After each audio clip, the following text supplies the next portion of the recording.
Okay, we are live. Welcome, ladies and gentlemen, to Revenge. So, Bookborn is here to tell us why she hates every book that I ever suggest or recommend. Yeah, Bookborn, would you like to introduce yourself? Hi, I'm Bookborn, and I've hated every book that LIene has ever recommended. Correct. Yeah. Except for Carry On.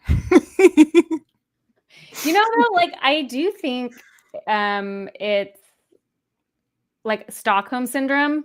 Like, I have started looking more fondly on that book to the point where I'm like, I need to remember that there was stuff I really disliked about it. And I need to remember that because I keep being like, I was at the store the other day, literally, and the second one was there.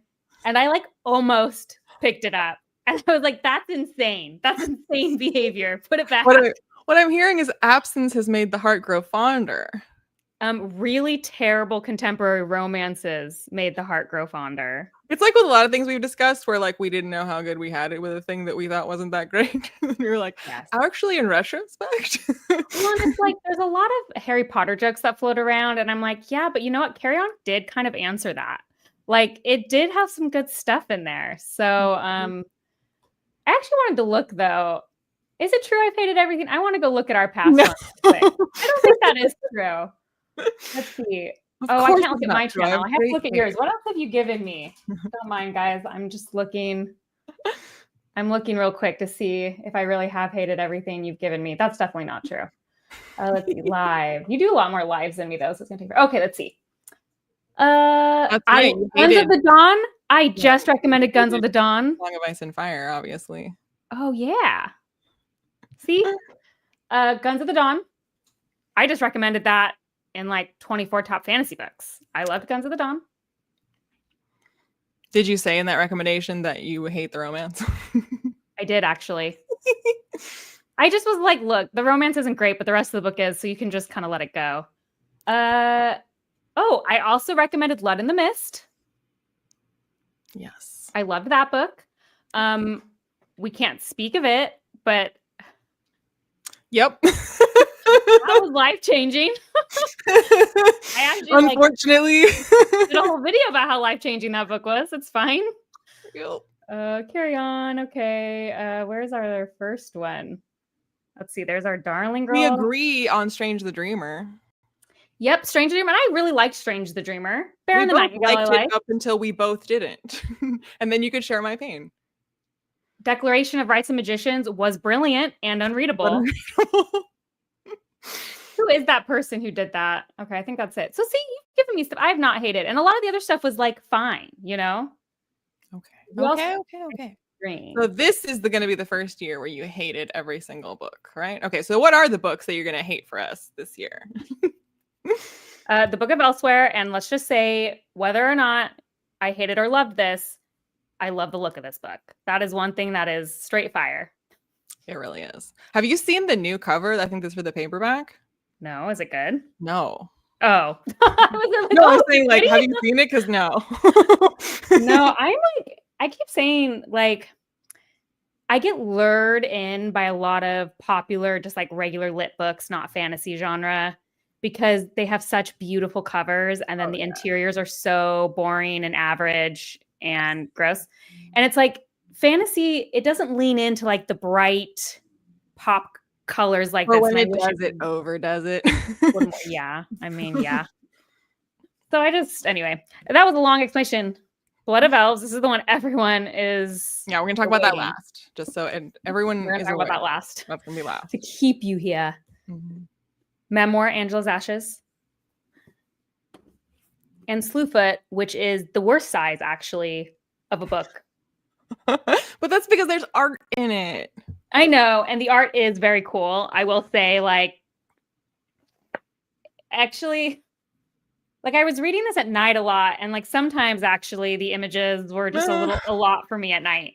I mean, just like one should not read the nonfiction books that you give at breakfast time, some of the Brahm books that I might give you shouldn't read at bedtime. Like you're in bed and this is what you turn the page to. It's just not necessarily like conducive. There's black and white ones in here actually that I thought were worse. Aren't there black and whites, or am I making that up? No, I think there are. Oh, no. Yeah, it's the chapter. It's some of the, like, okay. Yeah. Like, you're in bed. Okay. I don't really need a spider with a face on it. Like, in general. Just at night. So just a warning. But those are the books. But it is... I've always said I didn't care what size the book was, but I've now found that actually this size of book is my least favorite. Well, but on the other hand, if you buy all of Brahms' books, they match in size. So like they're always going to be like that for the art. So. Okay. You know what? I'll allow it. Okay. I'll allow it.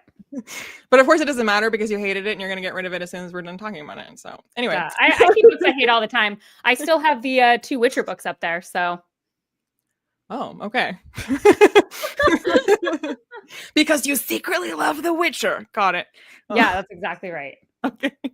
So aside from The Witcher, which is last, what Yes. order shall we discuss? You can just choose. This is your shindig. I think we did the order that on part 1, the order that I read them besides Yumi. Okay. So do you want to do the order you read them? The order I read them. I definitely read this one first because I was really excited about this because I had heard about it, and your note said it was weird, and I usually like weird books, so I was like, okay. And you said, this is my weird little book that I kind of love. Important to note going in, this is not a story, rather a concept experienced from as many different angles as possible. So... Nope. I think I gave this a 2.5. That's fine. But it's like... Just rip the Band-Aid off. But it's a 2.5 that I don't regret reading. Do you know what I mean? Like, it's just that sometimes this book, I just was staring at it being like, what? Like... And I will say... That's the review for the cover. What? Bookborn. Here's the thing. Like, I went and looked a bunch of reviews after I finished it. It's very and I will cool, say this. Yes. I'm not shocked, though. Like, a majority of the negative reviews, like I would say at least 60%, if not more of the negative reviews, DNF'd it after like 30 pages.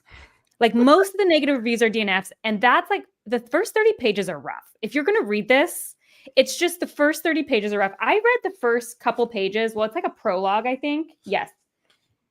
The prologue's like 3 pages, and I think I had to read it 2 or 3 times because I was just like, I literally couldn't understand the words. Like, I couldn't parse them. And I think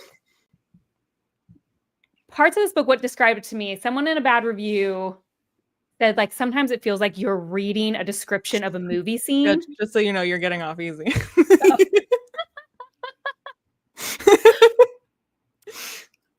So, and I felt like a lot of the book was just like that, where I was like, did we not let Miavel like write enough of this? Like, did Keanu write too much of this and he's just not a good writer? Like, I've heard such good things.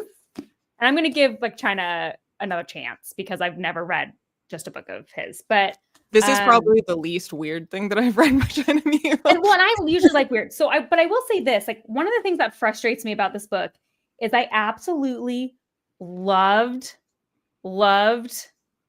like the conceptual of like, it's a different font when we're like in his past versus his present. And then you get like the doctor's story, the wife's story, those past things, those were like 5 stars for me. I was so invested in seeing this immortal character from the eyes of others. Well, yes. And how they changed. And I also loved that it didn't tell you that's what it was doing. So it's like all of a sudden, that's why I think the first 30 pages for a lot of people are a lot. But then once you kind of get into a rhythm of it, it was like, oh, I really see what this is trying to do. And I think it would have been safe for me if the ending didn't just end. Like I read it and then it just ended. And it was just like 0 catharsis. Yeah. So like my note was like hopefully to prepare you for that because I looked at obviously a lot of negative reviews when I finished it and I was like, this is brilliant. And then saw all the its aggregate is quite low, and then like just like 1 star, 2 star, DNF. I was like, whoa, whoa, whoa, whoa, whoa, whoa, whoa, what's going on here? And I saw a lot of people saying that like that it's plotless. There's no story here. That like, what is this even That's not about? true. But so then I was kind of like, well, I was like, I can't even like totally disagree with that. Like, you know, I think it's more about like this concept of the character of B and what that means and like what it means to be immortal and what it means to be in his position. And so then we get like his perspective on it, we get the doctor's perspective on it, we get the woman's perspective on it, we get the like the military perspective, the philosophical perspective, the love perspective, like what that would do to all of those like realities and situations. And in a way that like there's all these like immortal characters in a lot of fantasy books and they're never like believable to me as an immortal character. I'm like, they act like people and then it's just like an OP power that they don't die. But like an immortal character would truly think differently and feel differently and like engage with the world differently. And so there was like so many times when this book was doing immortality in a way where I was like, yes, that's an immortal character. Yes. Like the scene that like nailed, like I was like, this is 5 stars, was when one of the characters is like talking to B and is like making fun of him for liking vinyl and is like, oh, are you like a hipster? I didn't know you were like a hipster about this. And like they start talking about how like, you know, CDs or MP3s are so much more convenient and it's so much faster. And B is like, yeah, but I'm an immortal and I have the one thing I have an unlimited supply is time. So the fact that a vinyl takes up more of my unlimited time is a benefit. Like that's what I like about it. It takes up more of my time, which I have endless. And you're like, yeah, well, yeah, we think of convenience and we think of like, oh, this is faster, this is easier. But an immortal character that would not be part of the calculus. And I was just like, yes. I mean, that was my favorite part, right? Was like how they did immortality, especially like oftentimes B wouldn't act in the way that I wanted them to act, like as an emotional person who was connected to people. Sometimes it would be erratic, but it was like, well, yeah, because it's just like, who is a regular life to that person who has seen, you know, thousands and thousands and thousands of years. There is like this pig though. And it's just like It's on the cover. I could have just used a little bit more wrap up's the wrong word because like here's the thing. I actually do think this has a plot. Did you need Hoyt to come in and tell you at the end what it all meant? Well, it's just like it did have a plot. Like I for me, enough of a plot is like I am experiencing someone's journey, and I loved actually the Book of Elsewhere. I loved how the book came in. So many good elements there. But yes, there was a couple things that I was like, maybe we left 100% of things unanswered, and what if we like only left 75% of things unanswered? What if like we gave like a couple of things like maybe just a little, like this is a short book. What about like 50 more pages and we just covered the pig? Just like a little bit more. Maybe that's for book 2. Is there a book 2? I don't think so, but maybe. I'm sure if like people wanted that and if like they gave them enough money, I think they'd probably do a book 2. But I think instead they'd probably make a movie out of it. Yeah, well, I think they are making a movie of Berserker, which makes sense. Yeah, I guess so. But what's interesting to me too was like kind of looking into it, like how did this happen? That Keanu Reeves and China Miéville are writing a book together based on his graphic novel series? Like what? what's happening? Well, I did Google that. I'm trying to remember what the answer was because I was like, why does this exist? I mean, the answer is more or less just that Keanu likes China, and China was like, well, I like you, and you're way bigger and famouser than me, so you want to work with me? Like, sure. Cool. And like there's a cute interview with them. They're kind of like interviewing each other, and like China Miéville is like kind of a big deal, so like a normie meeting him would be kind of like anxious, but instead he's the one that's like, this is Keanu Reeves. And how he like, you know, gave him some samples of his work and some pitches for like what he, like if he was to be working with him on this, these are kind of ideas he had for what he would do with it. It was like, you know, I hope that you like it, but if you don't, then that's okay. You know? And then Keanu was like, yeah, no, I liked your ideas. And I was like, yeah, I want to work together. You know, I haven't heard a single bad thing about Keanu Reeves ever. Yeah. There's never been a bad story. So I'm sure he was fun to work with. People like also in the negative comments said that they thought that Keanu Reeves had just casted himself as B. And I will say the story does get funnier if you just imagine everything B says in Keanu Reeves' voice. So I do recommend that for people who haven't read it yet. You're saying in the movie that Keanu Reeves should play B. Well, that's I think the point. I think He's like a I little like bit old to play an immortal warrior. yeah, but I think I don't know. I see it written in here. But I think if this was a few years ago, Keanu could have done it. But now, I don't know. you know, why do immortal people always have to be young? Mainly thinking of all the combat. How much less of that he's willing to do. Like in the new Matrix movie that like was not reloaded because I was from the original, but like rebooted or whatever. The one they did like 3 years ago. And Keanu Reeves just like walked around going like, kapow, draw. Like, that's why there's CGI and body doubles, Liana. The Book of Elsewhere is like one of those books where like discussing it is more fun than reading it. Like I feel like if I read this with a book club, it's just like there'd be endless things to talk about. But like actually sitting down reading, it was just, I think the biggest problem is some of the prose was just like so hard for me to get through.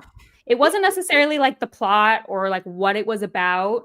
Like I said, the stories, you know, like the stowaway, the wife story, whatever, those were like by and far, I just like raced through those. But and you know, maybe it was purposeful because he's like an immortal and it's just like incomprehensible. But like the problem is it sometimes was just literally incomprehensible. We're not immortal. Like I'm not immortal. So the Book of Elsewhere, it was just like a lot sometimes for me, but beautiful book. It's going to look great on my shelf. So yeah, for sure. I guess for me, because there was so many, like I was just saying, how it treats immortality like in a way that I'm like, oh, that's right. To me, I just didn't even read it as like a story. I just read it as like a series of clapbacks at bad books. So every time it like did it right, I was like, ha, clapped it back again, nailed it again, showed him. And I did sense that. It's like anytime someone does AI right and you have to message me about how Becky Chambers did it wrong. That is kind of like what this book is for immortality. Because I mean, like obviously there's a spectrum of how seriously stories will take immortality. There's like, you know, campy teenage vampire or whatever, and you're like, okay, he's just like a hot guy who's like immortal in the sense of like that just makes him hotter, versus like stories that sort of try to take it more seriously, or they'll be, you know, about gods of Olympus, or they'll be about, you know, whatever. But I feel like even the ones that like do take it seriously, they'll still do this thing, which is like sort of similar to my problem with like AI and like Becky Chambers and stuff, where like they always want to make it where like, but actually to be human is like the default, and the thing that's always going to come to the surface is how like actually no matter how robotic or immortal or super you are, what you actually are going to find is that they're like their humanity. And I'm just like, but would you though? So like I really get annoyed with that. So in this book it's kind of like, no, like they would think really differently from just like a normal person. They wouldn't just be like, actually they're just human underneath it all. That's the feel good. I mean, I think it's just because it's hard like to imagine that as someone with finite life. So yeah, I do appreciate that that's what the book tries to do. It's like one of those books that I know for the right person. Like, you know, I would know the right person to give it to. But it's definitely, I'm not surprised it's so controversial. Yeah, well, because when I read it, I was like, yeah, if someone just wants like an adventure story or a good sci-fi story, or, you know, just like a normal story, I was like, it's not really doing or like that. Something that's comprehensible at all times you're reading it. It's like I can't a thought get away with experiment. The first 30 pages are incomprehensible and I will die on that hill. Brilliant but unreadable. It's like not because it's not it didn't get the brilliant and unreadable. We're not quite there. But let's see. I'm so apprehensive on Murderbot. Oh, you just have like a Murderbot like Spidey sense. Well, because the AI execution. The thing about Murderbot is it's not taking anything seriously. Yeah. So like it doesn't count because it laughs at itself. So yeah, it's not quite the same. Which like that to me is kind of like in the camp of, again, like the immortal vampire teenage boyfriend. It's like, okay, but we're not like doing what does it mean to be immortal with this? Like, that's not what this is doing. No. Lana's favorite AI execution is actually found in Skyward. by Brandon Sanderson. We're all laughing, but she gave that book 5 stars and at one point said, hey, Becky Chambers didn't do this and even Sanderson did, I think was the... Oh yeah, I think when I started reading Skyward, it wasn't that long since I had read the Becky Chambers book, and when I started reading it, I was like pretty much enjoying it, and I messaged you immediately because you're my like go-to to rant about Long Way to Small Angry Planet, and I was like, well, I don't know if I'm gonna like this book, but Sanderson so far, he at least did this correctly. Well, it was like there was a time when oh my gosh, why can't I think Mbot? When Mbot said like, I don't think I really like humans, I've just been programmed this way, and you were like, exactly. That's the quote I remember you sending me. Yes, exactly. Perfect. But also, I mean, it's not a book, but Ex Machina, the movie, is like a really good AI. I haven't seen it. It's very good. I think like, I mean, we talked a lot when I watched Blade Runner 2049. Mm-hmm. I really like the exploration of stuff. That's like actually, I think, a good execution of like, what does it mean to be human? Because it's about an AI kind of wanting to be human. So I think that case, through multiple characters too, because you also have like the like hologram that like doesn't even is like completely disembodied. That's also kind of grappling with that. Yeah, like we had talked about this at the time. Like in a lot of ways, I think Blade Runner 2049 hits more on themes of Do Androids Dream of Electric Sheep than the original Blade Runner. Like asking those existential questions. So I like that one about AI. I'm not usually super fussed about AI, except that Becky Chambers did it wrong. So wrong. We both are like, we're the haters of that book, and it's so beloved. Yeah, that's never happened before that we've disliked a popular book. We're not going to be talking about that again at all tonight. No, nope, not from here on out. Well, at least with Book of Elsewhere, you're actually like, you're pretty safe. There's not a unanimous consensus that this is brilliant and you're in the wrong. Yeah, and I also like, I don't hate it. Like, I know that's a low score. It just like, I had to just talk about how sometimes incomprehensible it is, but it's like, it's not like Darling Girl or like a book, or even like Becky Chambers. I think I might have given that at the time like a 3, although I was a little scared maybe of that, but like a 3. But the further I get from that book, the more I hate it. This is the kind of book, the further you get from it, the more you like it, because you forget the parts that were hard to read and all that sticks with you is the themes. So like it grows on you, whereas like A Long Way to a Small Angry Planet like tanked on me the further I got from it. Okay. So not a complete loss, just not a... No, not a, like, didn't knock it out of the park. But I'm really glad I read it. Like, yeah, I enjoyed myself. And now next time Immortality comes up, I can message you and be like, so this wasn't done right. I don't know. What's another book that does immortality that we've read? Well, I mean, I know you've read what's it called? Why am I only thinking Obelisk Gate? The Broken Earth. Oh, Broken Earth. Yeah, I just been so long since I read it. Because like, well, that one kind of has immortality, and in a way that also I like, because it's really like inhuman. The way the characters that are not human. And those are like some of my favorite characters in that whole series. Yeah. So like that's the kind of stuff where I'm like, okay, this is doing that. And then the very first book in the Inheritance cycle and trilogy, but N.K. Jemisin's other trilogy. I know what you're talking about. Yeah, I haven't read it. I did not like the books 2 and 3 for this exact reason, because her immortal characters start acting like lovesick teenagers, and I can't stand it. But the first book, I think it did immortality pretty well. Oh, that's interesting that I got it right and then got it wrong. Yeah, I'm just like trying to think. Like, I usually think of immortality with like romances. Yeah. Which is why I like this, specifically the part of Book of Elsewhere where we do like the romance kind of story, although like it's not a romance, but like the love story, where I was like, yeah, because of so many books and movies that think it's just so romantic to have an immortal boyfriend, and they like don't at all consider what that would be like and always make it this really aspirational weird thing. And so just like the way it was handled in this book, again, like I was like, I don't know if like this is a whole cohesive story, but these like pieces of it, I'm just like, yes, you show them. I think one of like the biggest things it had going for it in that respect is like no one was teenagers. Like he was having relationships with adults. Because that's like always something that like I always talk about. I'm like, well, I'm 35.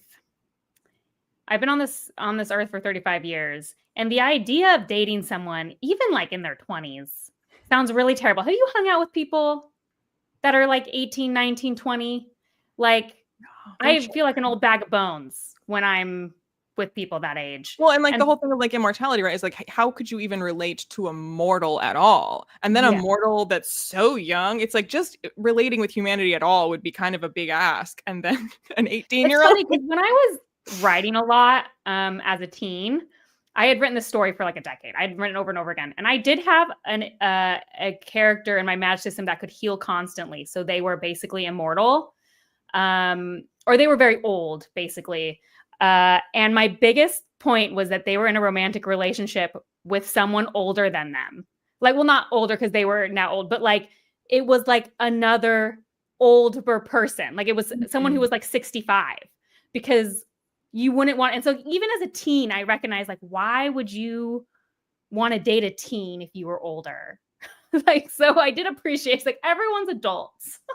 Not only dating the teen, but like in a lot of these stories, attending high school is how you met the teen because you're choosing to spend your immortal life in high school. I guess like in Twilight, they claim that your brain got stuck and developmentally where you were. But then you're like, okay, if we do that, I mean, those were kids' books. I'm not trying to whatever. That's a kids' book. But let's talk about the adult books that do that. So let's look 20 years down the road after the wedding when you, not immortal and stuck at your age, are now still with the age of a 19-year-old. Give me that book. Give me the divorce. Like, I can't be with a 19-year-old anymore. I'm 40. Or like, I like the film. I really, really did not like the book at all because I actually think the movie actually did a much better job handling this. Is Interview with a Vampire because she's turned into a vampire when she's in the body of a little girl, and so then as she experiences life, you know, she's maturing internally and basically has the experience and like mentality, like the soul of an adult woman trapped. Yeah, but she's like trapped in a small child's body, so the world will always treat her as a small child, even though internally she is not a child anymore. And like what that would do to you, like that to like mess with your like idea of self. Yeah, and I think like I wish I remembered. I saw a documentary about someone with a physical disability that they just like didn't grow.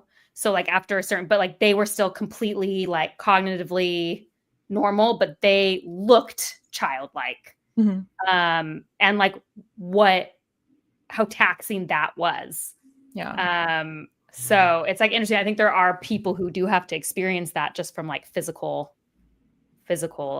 ailments, but you know, just being a woman.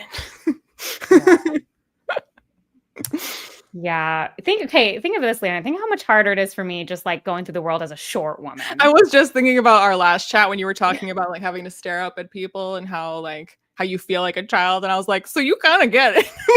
Like also people think I'm a child. Like, you know, I volunteer a lot at school and one of the kids at school asked if I was my son's sister. Now kids don't know anything, but I get that as an adult a lot too. When I'm out with my kids, people ask if I'm an older sibling and just like, you get treated bad when people think you're a teen. Yeah.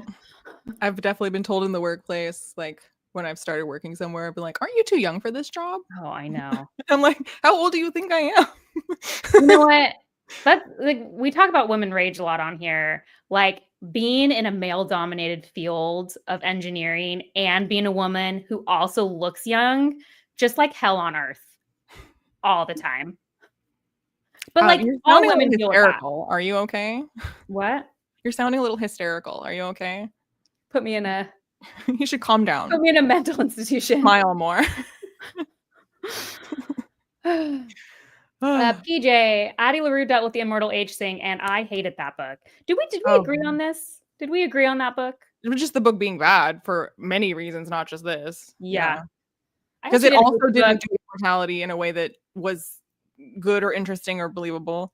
I didn't hate the book. I just thought it was the most mid thing I'd ever read in my life. But I will say I recommend it out all the time because I exactly know its audience and I hit it out of the park. It's like 5 out of 5 for those people. So anyway, I wanted to go to female rage next, but I think what I actually did read next was my female rage is hating Addie LaRue. This is a safe space for hating Addie LaRue. It is a safe space for hating Addie LaRue. Okay, but yeah, moving on.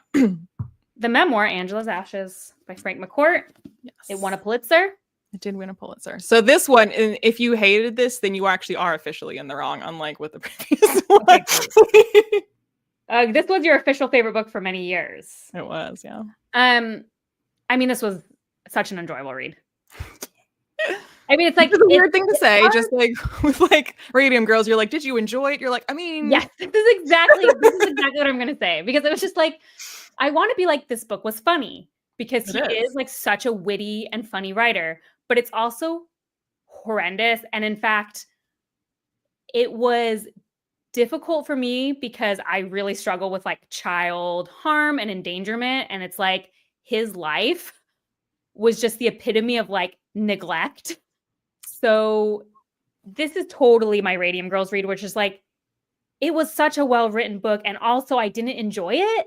Because, like, but it was funny. Radium Girls was not funny. That's true. No, I did enjoy reading this. It was very, very witty. Actually, the only thing that like stopped me, there's one thing that really annoyed me, is I just thought it ended super randomly. Like just the last chapter, I just could not understand. Like, it's basically like, wow, I went to America when I was 19, and right when I got off the boat, I went to a random party, had sex, and then the book ends. Well, he did write 2 more memoirs about teenage life and then adult life. So I saw that. So I was like, okay, but as an ending of this book, I have to say, as an ending for a memoir, I just like did not love. But the rest of the book was, I mean, it's very good. It's very funny. And I did see some bad reviews saying it's too repetitive, but like, to me, that was the point. Like, that was the life he was living. Yeah. He was living a repetitive lifestyle of like, you can't get out of this intense poverty. And like, your dad's an addict and you're in poverty. And like, anytime you try to get out of that, like, that's just the reality. There's all these barriers. And obviously, he was in Ireland during like a tough time too. So that's like also, you know, a bigger thing. Yeah, like the opening of the book, I think he says something about like, there's nothing like worse than a like miserable childhood, but the only thing worse is like a miserable Irish Catholic childhood. Yes. Yes. And like, I thought like a lot of the way he described his experiences with the church actually were super interesting. Like seeing it through a child's eyes and like the good some of those like church leaders did and the desperate harm. Like, I think a lot of times people want to make both of those sides black and white. And so I thought the way that he talked about it, frankly, was one of the more interesting parts of the novel for me.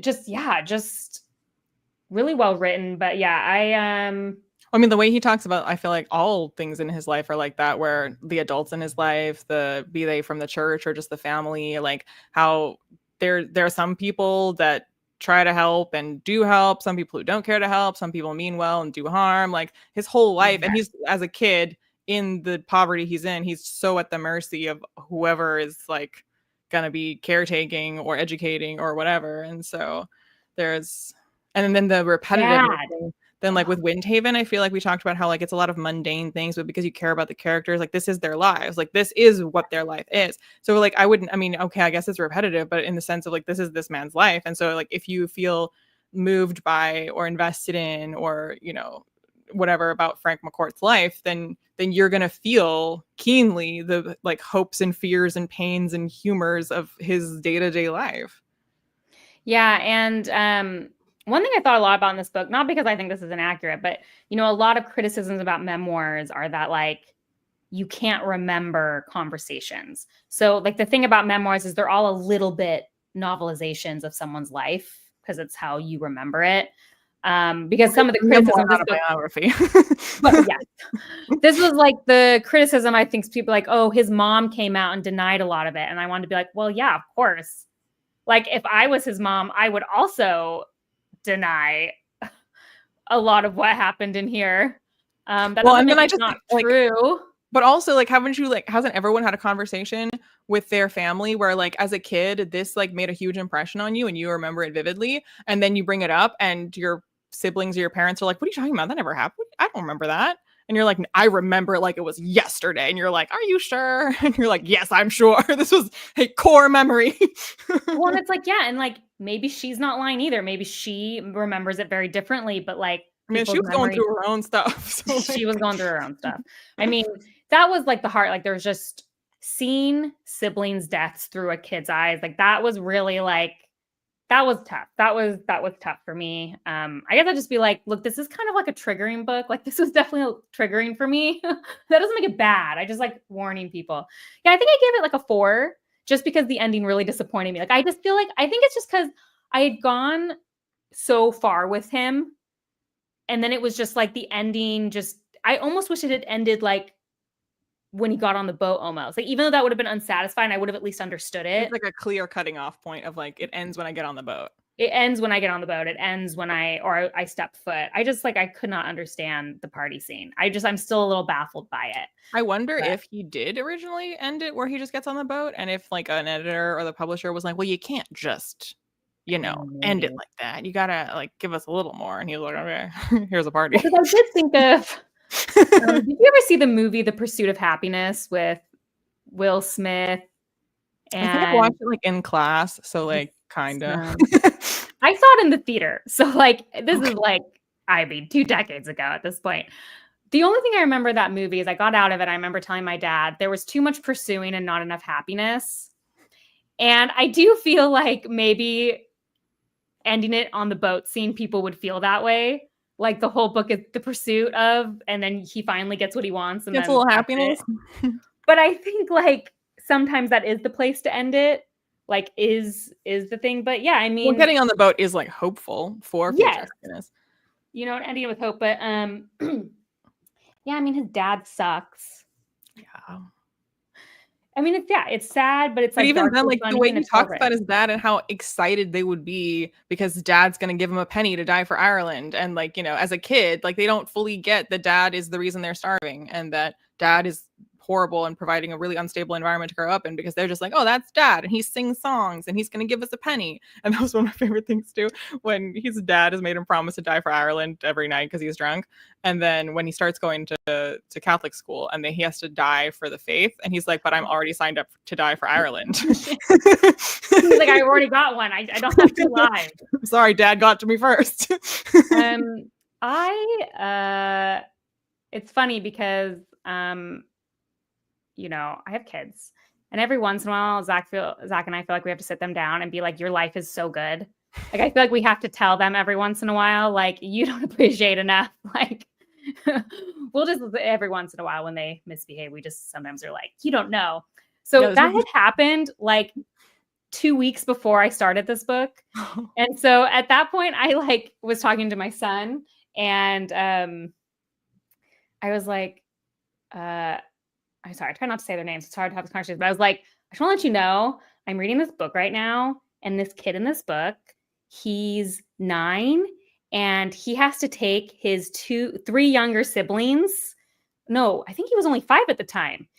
This is a kid who's 5 years old. He has to take his 3 younger siblings, twins who are 3, and like the baby who is 1, and no parents. He just takes them in the middle of winter to the park all day, and it's his responsibility to look after everyone for days sometimes and make them food.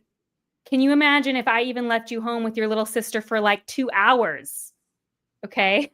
Like, I'm like telling this story and my son's like, geez, that's terrible. And I'm like, it is. I want to say, like, with when I was saying how reading Windhaven after Radium Girls, or reading anything after reading Radium Girls, I was like, you don't get to complain, your life is fine. So I feel like reading Angela's Ashes, I'm like, but I have food. I don't get to be sad about anything ever. I'm like, we never make you parent your younger sibling. Your milk bottle had milk in it, not sugar water. Oh, I know. The sugar and like soaking the bread in sugar water and like And then doing picking up bananas. coal that like fell off the wagon because they can't pay for it, but they can get like bits of it from and all the kids have to do it. Well, and what did they call it? Not France, like Spain. when they're what? Spain. Oh, it was Spain. Upstairs with Spain. Yeah, and oh, we're in Spain. Oh, because our bottom floor is flooded. We can't be there during the winter, so we can only live in one room. Up where it's Yeah. warm in Spain. Yeah, it's just It's a like lot. just you need to be strong of heart before you start the book and know that the ending is not satisfying. But other than that, it's very good. It would be so much more brutal to read from like an omniscient, like a third person narrator who's just telling you the story of this kid's life. The fact that it's like frank and not like him just saying this is what happened to me. He's like, this is how I understood what was happening. So here's like the humor of how I was misunderstanding what was happening. That like takes the edge off of it a little bit because it is funny. Like his in it, like because they never explain things to him, or when they do, they give really terrible, like you ask too many questions, explanations for things. So as kids do, he's like, I'm gonna figure out my own idea for what's going on. Well, and one of my favorite parts is whenever he goes to confess his sins. Like, because he's very like so convinced, like, I'm going to hell for this. And then like the priest will be like, what? No, you're St. Francis, the patron saint of hopeless cases. Oh, yes. Well, and there was that one, I forget. I was really like, it was always horrible. Like what you said when he couldn't interpret actually what was happening to him. And then he would talk about conversations with adults who all of a sudden realized how desperate his situation was. But like, he didn't understand that they were seeing it that way. To him. Yeah. Yeah. And it was just like, well, that's how everyone's living. Yeah, I don't know. It was a tough read. Yeah, definitely. But it's funny, and I totally understand why it won the award. Yeah. And I will say, like, the audiobook is read by Frank McCourt. So like when it does feel like this Irish grandpa is like, let me tell you about my childhood, you know. Where, well, like, so I saw a lot of reviews for that, but I feel like this would have been really hard for me to listen to because even sometimes reading it, the Irish was incomprehensible. And like, if I was listening to this, I'd be like, what is happening? Well, I read it like as a physical book the first time I read it, and it was only years later that I did the audiobook and realized that I was mispronouncing a lot of things. 100%. I'm sure like all the names too. And I'm like, yeah, whatever. Like he, like when his dad comes home and sings, like he like sings the song. So like it feels like, again, like an Irish grandpa is like, oh yeah, my dad used to come home and he'd sing to us like, la la la la, and he like actually like sings the song. And yeah, it feels very like you're like in someone's house and they're telling you stories. Yeah. And I also think it's one of those memoirs that also weirdly has a lot of elements that are in a lot of fictional stories. And so there's this part of you that keeps, well, the dad is eventually going to come home, or the dad is going to die, or something's going to happen. And instead it's like, oh yeah, this is reality, where the same thing just kind of happens over and over and over again. And there's never any way out, which again is like surprising me that people criticize that, because it's like, well, that's kind of the point, because this isn't a story. It's real life. Yeah, that's how Abercrombie writes fiction. That's why people hate that too. Well, that's their own problem. But I actually I did a video on this about like the humor, like about how like Abercrombie, like that's what his humor is too. Like, this is terrible, but like the characters are kind of like, it's terrible in a way that we totally should have predicted because life's like that. Isn't that kind of hilarious? And you're like, it is, but yikes. I'm gonna hold this up when people ask what we're talking about. I will say one of the first videos I ever made about Abercrombie's work was after only, I think, having read the first trilogy. And I talked about it's not any more cyclical than any other story. It's just that his is the anti-hero's journey. So instead of circling and getting better, you circle and end up worse off. Because you go through most of the same things. You just end up here instead of here. Yep, and it doesn't always lead to anything. Or we're the wrong people to criticize Abercrombie too. So like, you have to be realistic. Say one thing for Abercrombie. Say he knows how to write a depressing story that'll make you laugh. Exactly. Just like Frank McCourt. Except it was real life, so it was a little tougher to read. If you were going to read his other books, I didn't like Tis that much. That's the second one where he's like a teenager.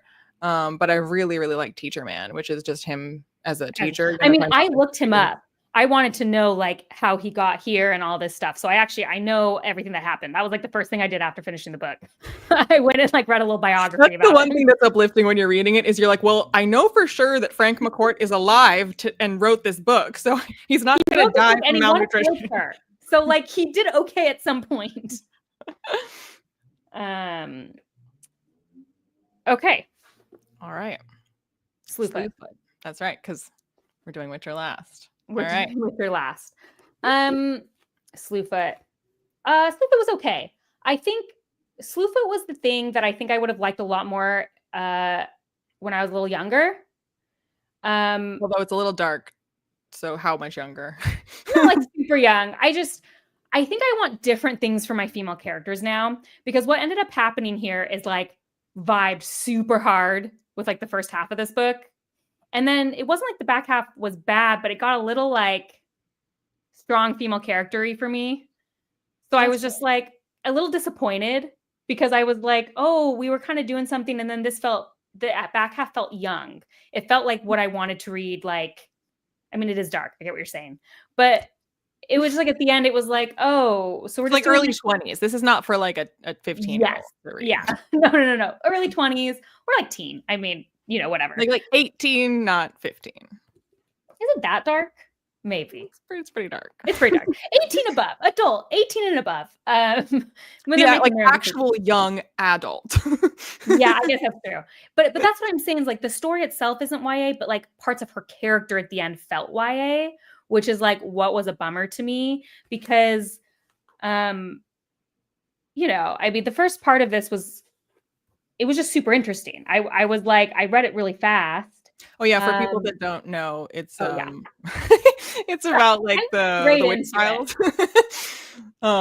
But it has like actual magic in it. And that was one of the things that I think it did decently well, is threading that needle of like books that are like about witch hunts, but they have real witchcraft in them. So then this is my bone to pick about it though.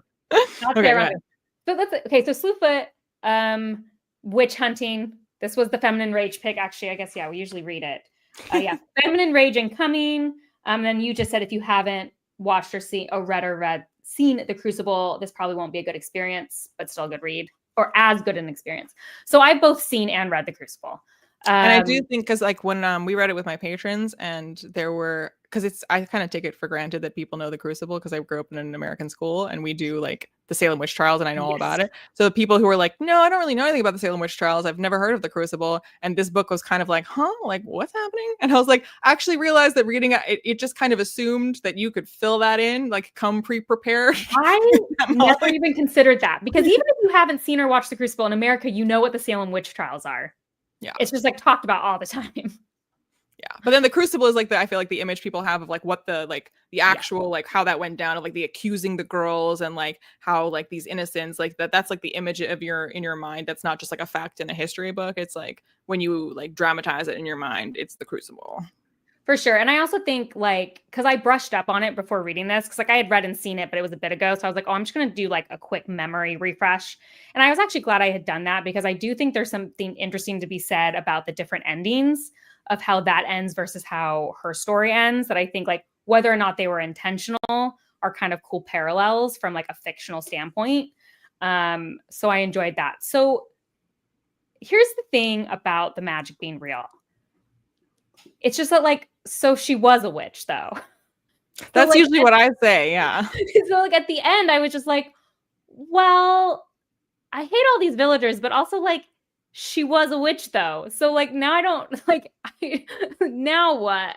Like I was just like, well, I guess if you're burning witches at the stake, well, she was a witch. So that's usually my problem with like a lot of these, is that exact thing. But I did feel like this book, at least to some degree, addressed that fact, where it's like, so, but she is the villain then. So like at the end when she goes like full witch mode, and like people who were defending her are like, oh, you're a witch, and that's a bad thing. Like I'm sorry I stood up for you. That like other books will be like, oh, like they're burning witches and witchcraft is real, but also that's fine and it's good and they're still the heroes and there's nothing wrong with that. You're still in the wrong because of the just general burning of witches, and like, but like that exact problem of like, well, they're not wrong then. They are actually like the whole like innocents dying in a witch hunt is the whole thing of that you cannot be a witch. So this is a ridiculous thing to accuse them of being, and burning them when they're clearly innocent. So when they are witches, you're like, well, I don't know if you should burn them, but the thing you're accusing them of is correct. So then like I feel like this book did at least attempt to address that, when then like the characters don't respond to this positively. Like she's like now kind of become the very villain that they were like, oh. Yeah, and I just wish they had leaned into that harder. Because like you saying that, I'm like, yes. But it was like, well, but then like people were lying about stuff that she did. So then it kind of hurt it. It was like when the little girl came out and lied, it was like, well, that's just like annoying and frustrating. It would have been more interesting to me, like if it had leaned into that, like, well, no, it was all good. And then they start seeing her do the Witchlight stuff. And then at the end, obviously she comes back and is like seeking revenge on everybody. It just felt a little like girl powery in a way that I was like, I don't really know if that's how the narrative should go. It felt like there was a lot of interesting stuff being explored. And then we just kind of were like, we had to have our big climactic CGI battle. Yes. So the ending kind of bummed me out, but like again, I think I read this super quick. Like it's a super entertaining read, and I really liked the beginning of it a lot. I definitely agree that the ending is like the weak point of the book. Yes, it just bummed me out. Like I said, it just became a little raw, strong female character. Don't we love to watch her murder everyone? And it was kind of like, well, not really. It was more interesting. Like her relationship with Samson was really interesting to me, and the whole like push or pull of like what he was, I thought was really interesting, and what she was. And yeah, I don't know. I mean, so it was enjoyable. It just kind of fell short. Lots of feminine frustration, I'm sure, with the conversations that she's having with certain individuals. The brother. Yeah. It was like, sometimes it was one of those things where I'm like, this is comic, like it's a little too cartoonish, but then at the same time, it's like, but it's not, because I did study the Salem witch trials. So like, I feel like that's one of the reasons why the Crucible and the Salem witch trials like has to be constant. Like we have to keep being like, no, but like they really straight up just did that. Like that really happened. Like, yeah. So like, and I thought, like one of the ones I thought was really interesting was it the pastor's wife? Was he a pastor? Like, I don't remember. She's at the end, and you know, she's not giving in. She's not admitting it until they threaten, like, well, we're going to kill both of you, and then your daughter will be alone. And then she admits to it. That was the part that I thought was really, what's the word? Like mirroring the Crucible in a very interesting way. For sure. And that ending, and how that plays out, and like how them accusing people isn't going to really do anything. And then on top of that, well, she is a witch. So like, that's super interesting. So I just was like, it was like so close. And then it just like, oh no, again, we had to have our big battle. So I wonder a little bit if like, because of this kind of dissonance that we're talking about that these stories have, where it's like, if you're going to have witch trials, but also real witchcraft, like, you know, how do you have your cake and eat it too? So I feel like he kind of lampshaded it a little bit with the whole like, oh, like, no, that's not a good thing that you're a witch. Like people are not like for you now for this. And then was like, so now we're just going to stop talking about that. And we're just going to do a battle now because I don't know what to do now that we've reached this point. That's like exactly how I felt about it. And so it was almost just like, yeah, I think leaning into her actually being a villain would have been a super interesting thing. And because it does a little bit like, well, I mean, you can't blame her for setting the bees on the guy, though. Like, I will say, is that really villainous, or is that just kind of like self-defense? Like, if you could do that to Kyle Haven. Kyle Haven deserves much worse than that. Tell me if Kyle Haven was in Salem. It's like there's always these characters every once in a while in books that make you question if you're an actually good person, because you say things like, "Oh, I don't believe." Instead of just that you should read it. So here's the thing. In America, there's these things called the Salem witch trials, and they used to actually, for realsies, accuse women of being witches and then burn them at the stake. Yeah, this was the Puritans who colonized the States and got a little drunk on power. And and the Crucible is just like a really famous play that by Arthur Miller. Yes, that is like you said perfectly, like it's how people imagine the Salem witch trials, because it's kind of become the like fiction that is representative of that. I feel like we talk a lot about it in school and people know about it, and it gets referenced a lot. Like every story that has like witchcraft in it whatsoever will mention it. Well, just anytime you say they're burning the witches, like that's a reference. But I feel like the only like fictional story that I can think of that is actually just straight up about that is The Crucible. It's the only one we talk about. Yeah, or the only one that's like relatively Um, noteworthy. Usually then if there is something that's about the Salem witch trials, it'll be like a piece of it, or it'll be referenced, or it'll be like this where it's like, oh, but we're going to do a magical version of it or whatever, or they'll do like a fantasy story where something like that is happening and everyone knows that like, oh, what they're doing is an allegory of the Salem witch trials. But like the only like historical fiction depiction that I know of the Salem witch trials is The Crucible. I'm going to Google that after this is done and just see if there are other things. I mean, there must be, but like clearly everyone's like, look, The Crucible did it best and did it first, and we just didn't need any others. Someone in the comments said one of their ancestors was arrested for being a witch in Salem, and that's terrible and also yet so cool. Terrible. It's terrible first and foremost, but like I'd probably brag about that. I mean, it gives me hope that the word they used was arrested, not burned. So the accusation was made, but hopefully it stopped there. That's true. Oh, Evie's saying witch trials happen throughout the world. The phrase witch trial has been conflated with Salem. I mean, that makes sense. I assumed Salem could be the only place. I was gonna say, I think this is the same thing as the Civil War. When people say the Civil War, they're talking about the American Civil War. But civil wars have occurred throughout history in various places at various times. Well, in America, when we say the Civil War, we mean that. But there's probably other countries when they say the Civil War, they mean their Civil War, right? But America's the center of the universe. So true. And we definitely think that. That's definitely an opinion you and I hold. So there you go. Right. Or the Great War, which later begot. That's a good story. Oh, good. Hooray. I mean, honestly, I'm just saying this is even better than I can be happy about this for you, because that means she was probably really cool. She probably like stood up for herself and like was smart. And so people thought it must be witchcraft, you know? I feel like that's where I see it most often. It's not in the text of a book. It'll be the dedication of a book. It'll be like, this is for all the women whose ancestors, like, they tried to burn. Whatever. Yes, exactly. I had something to say about... I'm sure this was not a factor. Oh, I mean, there were probably money factors, I would believe. Because there was also for sure the obscure like lady who's like old and without children, and they're like, she's got to be a witch. She doesn't have any property anyone wants, but they get creeped out by her, so burn her. Cat ladies for sure. Cat ladies back then, you didn't have children, no one wanted to marry you, burned at the stake. You know, have you seen oh my gosh, Parks and Rec? And there's like that meme that it's like, believe it or not, jail. Do you know what I'm talking about? When Fred Armisen is like from their sister city in in like Cuba or something, and it's like, believe it or not, jail. That's how I feel about the Salem witch trials. It's like, no kids, believe it or not, jail. Too many cats, believe it or not, jail. Not enough cats, believe it or not, in jail. you had an affair and you need to get rid of the evidence. Burning. Oh, that's what I meant to say. Believe it or not, burned. Too many cats, burned. I mean, it was jail first. That's where they kept you before they burned you. Yeah, well, that's true. Because you were going to have a trial. And then also, obviously, the lechery of the people who were the experts on being able to tell if this is a witch, where they made up the rules, and the rules were always that you had to be naked. Yeah. Yes.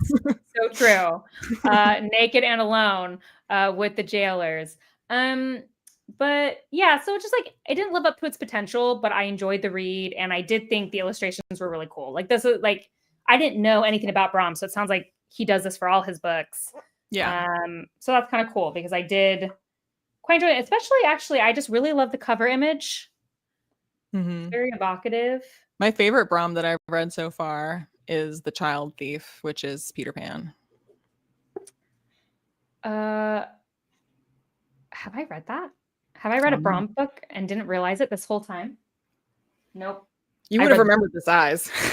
I would have. I read The Thief Lord. That's the book I'm thinking of. So yeah, I think this was a 3, and just like such a promising book, and the ending just like, I just got really annoyed. I just wanted her to be more complex, because I felt like she had been more complex. So it's the exact experience of watching WandaVision, where it's complex and nuanced, and then we had a CGI battle at the end. Dude, I'm still not over that. Did you know that WandaVision was the last Marvel show I watched? Same. I never watched any more. This was like, I was so angry about. I literally have not watched anymore, and I haven't heard anything to convince me. It was kind of like after Obi-Wan when I swore off all Star Wars TV shows, and then thank goodness people convinced me to watch Andor. Yep, same on all counts. But I still haven't watched anything else Star Wars.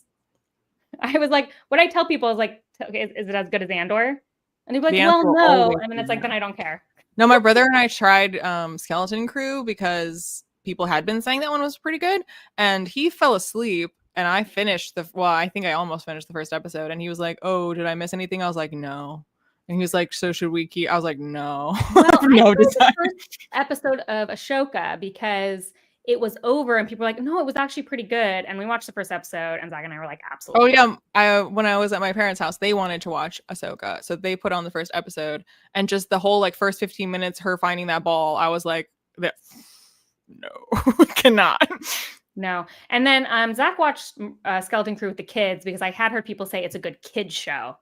So they watch Skeleton Crew. I could see that, but I still feel like really good kids shows should be enjoyable by the adults, not just because it's for their kids. Oh, for sure. I mean, I didn't watch it. I was like, I'm not watching that with them. If you want to, that's fine. I could see a kid enjoying it, but it's not one that the kids will like, that their parents also are eager to watch. No, and that's what Zach said. He's like, it was fine. And my kids love Star Wars, so it's fun to have something else for them to watch.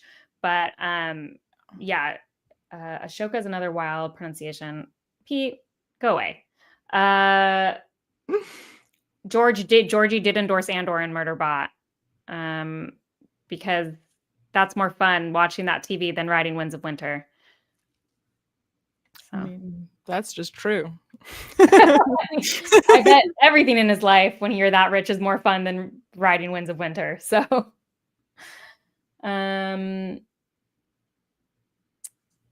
I got distracted reading the comments over there. Is it time?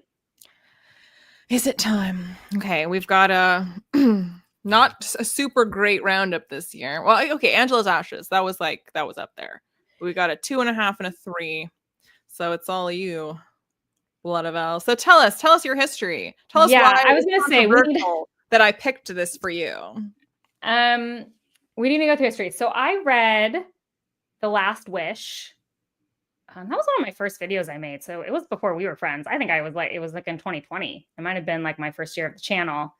I read The Last Wish and gave it 1 star. And I was basically like, I get why everyone likes this world, but this book is so sexist. I cannot with it. And actually, I do know this is important. I do know this was at the beginning of my channel because at the time I had no subscribers and no one was watching my stuff. And so I was still treating it like a way I would talk to my friends. I was still treating it like how LIene and I talk in our personal chat. Because or we talk about Becky Chambers with no holds barred. Believe it or not, as harsh as you guys think we are, we actually do have an internet face. And when the internet face comes off, we can be brutal about things. Nice. Things that we both hate, we are brutal about. So I still kind of like, I would turn the camera on and I basically talked how I would talk to a friend about why I hated this book. And wasn't like that concerned with being like, let me read this passage. Like I literally just turned on the camera and was like, this is why I hated it.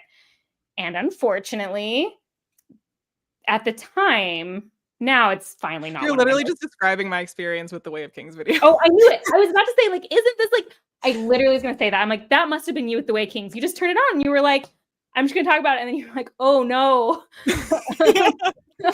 Exactly that. I think that video has like 40,000 views on it or something, which like now compared to like my most viewed videos is, I mean, it's still a high performing video, but at the time it got like 15,000 views and I was getting like 500 views. So I was unprepared. Yep. And the Witcher fans did not take it well.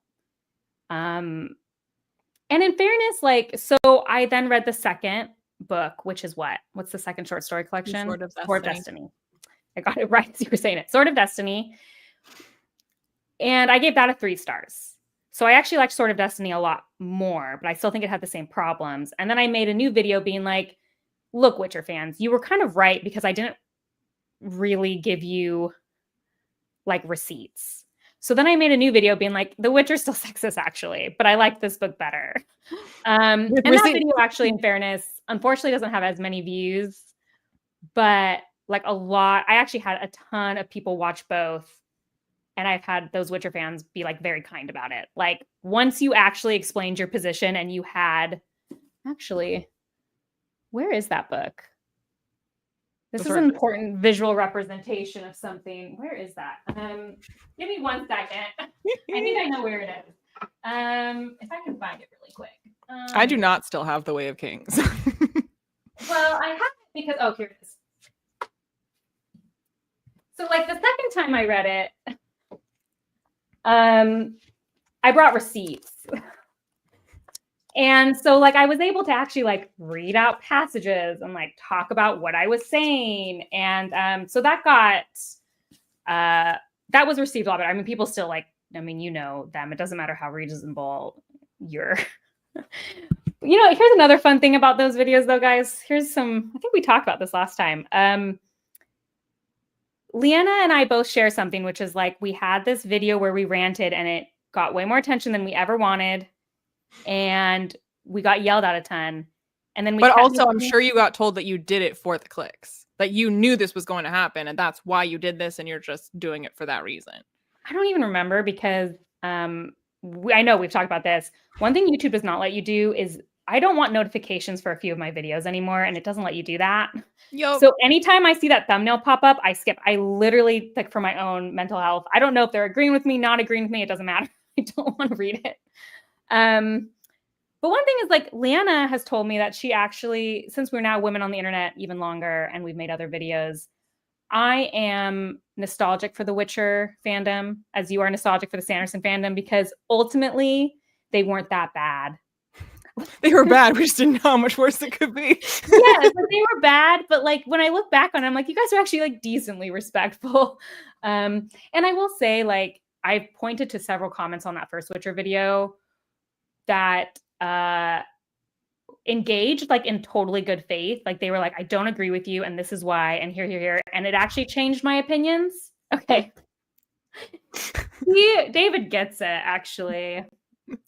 But I did give the second one a 3 because I quite liked Ciri. I quite liked the stories. I just couldn't get over some of the sexist stuff. That is what my note to you did say. Blood of Elves. If you categorically refuse to read this, I have a backup on deck. Just say the word. But this is when the series properly begins, and there are things about it that I think you might love. It was. Are you ready? Is this it? What? It's okay. Is this you telling us? Yeah. I liked it less than Sword of Destiny, but a lot more than Last Wish. Yikes. So, this is ready for my non-feminist take. There just like wasn't enough Geralt in this. Like, well, if you feel that way now, then definitely don't read the rest of the series because there's less and less and less Geralt as the series goes on. Which I feel like is not the take anyone expected from me, but it was like, and especially not at book one. Book one is the most like Geralt heavy of them all. So this is my thing about this one, which might actually be solved in later Witcher books. Like, I don't know. It's just that I actually think this is a really weird book to read, both if you have read the short stories and if you haven't. Because a lot of stuff in here is super repetitive from the short stories, I think, to help people who have not read them. Because I don't think he the publishers or Andrzej Sapkowski was in a position to be like, you must read these short stories before you read this. So it was like, there was these long passages where I was kind of like, okay, well, I already read all this. But then there also like wasn't enough new that it was like particularly interesting. But then there were other things where I was like, if you haven't read the short stories, I don't know how this would have any meaning to you. Like a lot of the stuff with Yennefer. Oh my gosh, I like blanked. A lot of the stuff with Yennefer, I was like, well, this stuff, like Yennefer is awesome in this book, but only because I know Yennefer from 2 other short story collections. I feel like just in this book, I'd be like, why is everyone so weird about Yennefer? So I felt like you both shouldn't read them and you needed to read them. So I just think it's like a weird book in that way. Um, Although there was just still some women stuff in it. For sure. So it was like it just Geralt, like the Witcher. I guess I should say the Witcher itself as a concept is so interesting. So I want more Ciri Witcher. If like the other books are like Ciri getting to be like Geralt, then I don't need Geralt. No, by the end of the series, it's like fully like series. And that's fine because I really like Ciri. I just think like a lot of her stuff in this book was a little boring. I want like Witcher Ciri or whatever. But little Ciri with Geralt is so cute. Oh, it is. Oh, because it got stolen from me. Oh, because my kids. Your own little Witcher.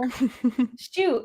Okay, that was 5 stars. The Little Witcher is the only 5 stars. I wish I had it. Dang it. Let me text Zach to see if he can get it for me. Can you get the kids to bring me the Little Witcher? Oh, he's listening to me. Oh, he's watching our live. Perfect. You're summoned. First of all, my kids are obsessed with it. They've literally read it like 6 or 7 times. So then I was like, well, I need to read it.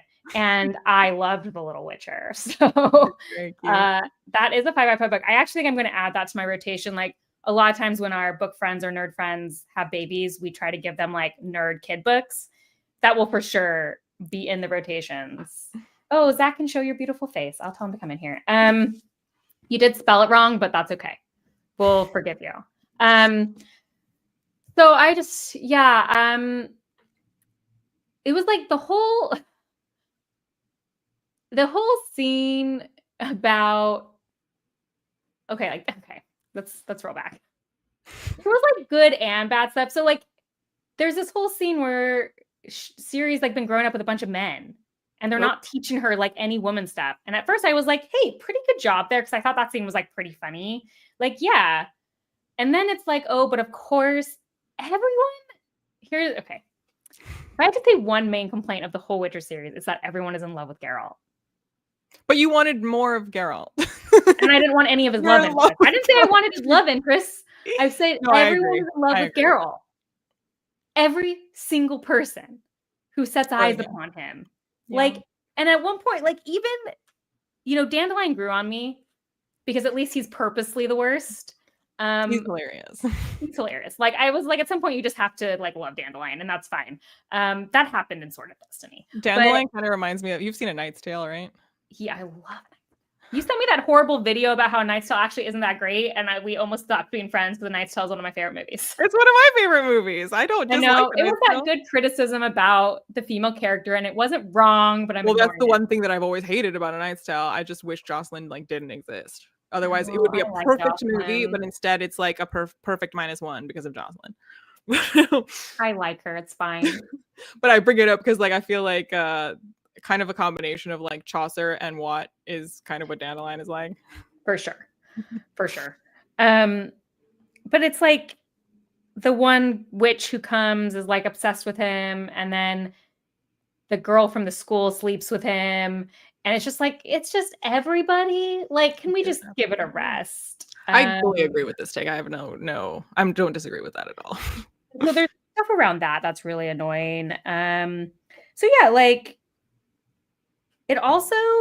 This is what I was actually going to say. Now I remember. Sorry, I had to like flip through it to give me my thing.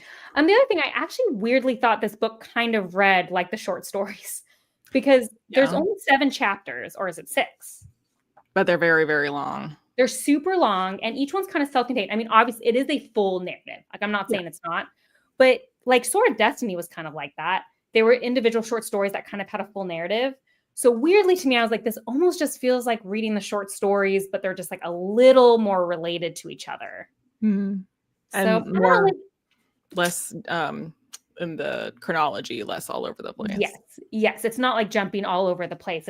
It's almost straight through. But so I gave it a 2.5. And it's more like I want to like The Witcher more than I do. Like, I love some of the things that you've like singled out as like things that you have issues with.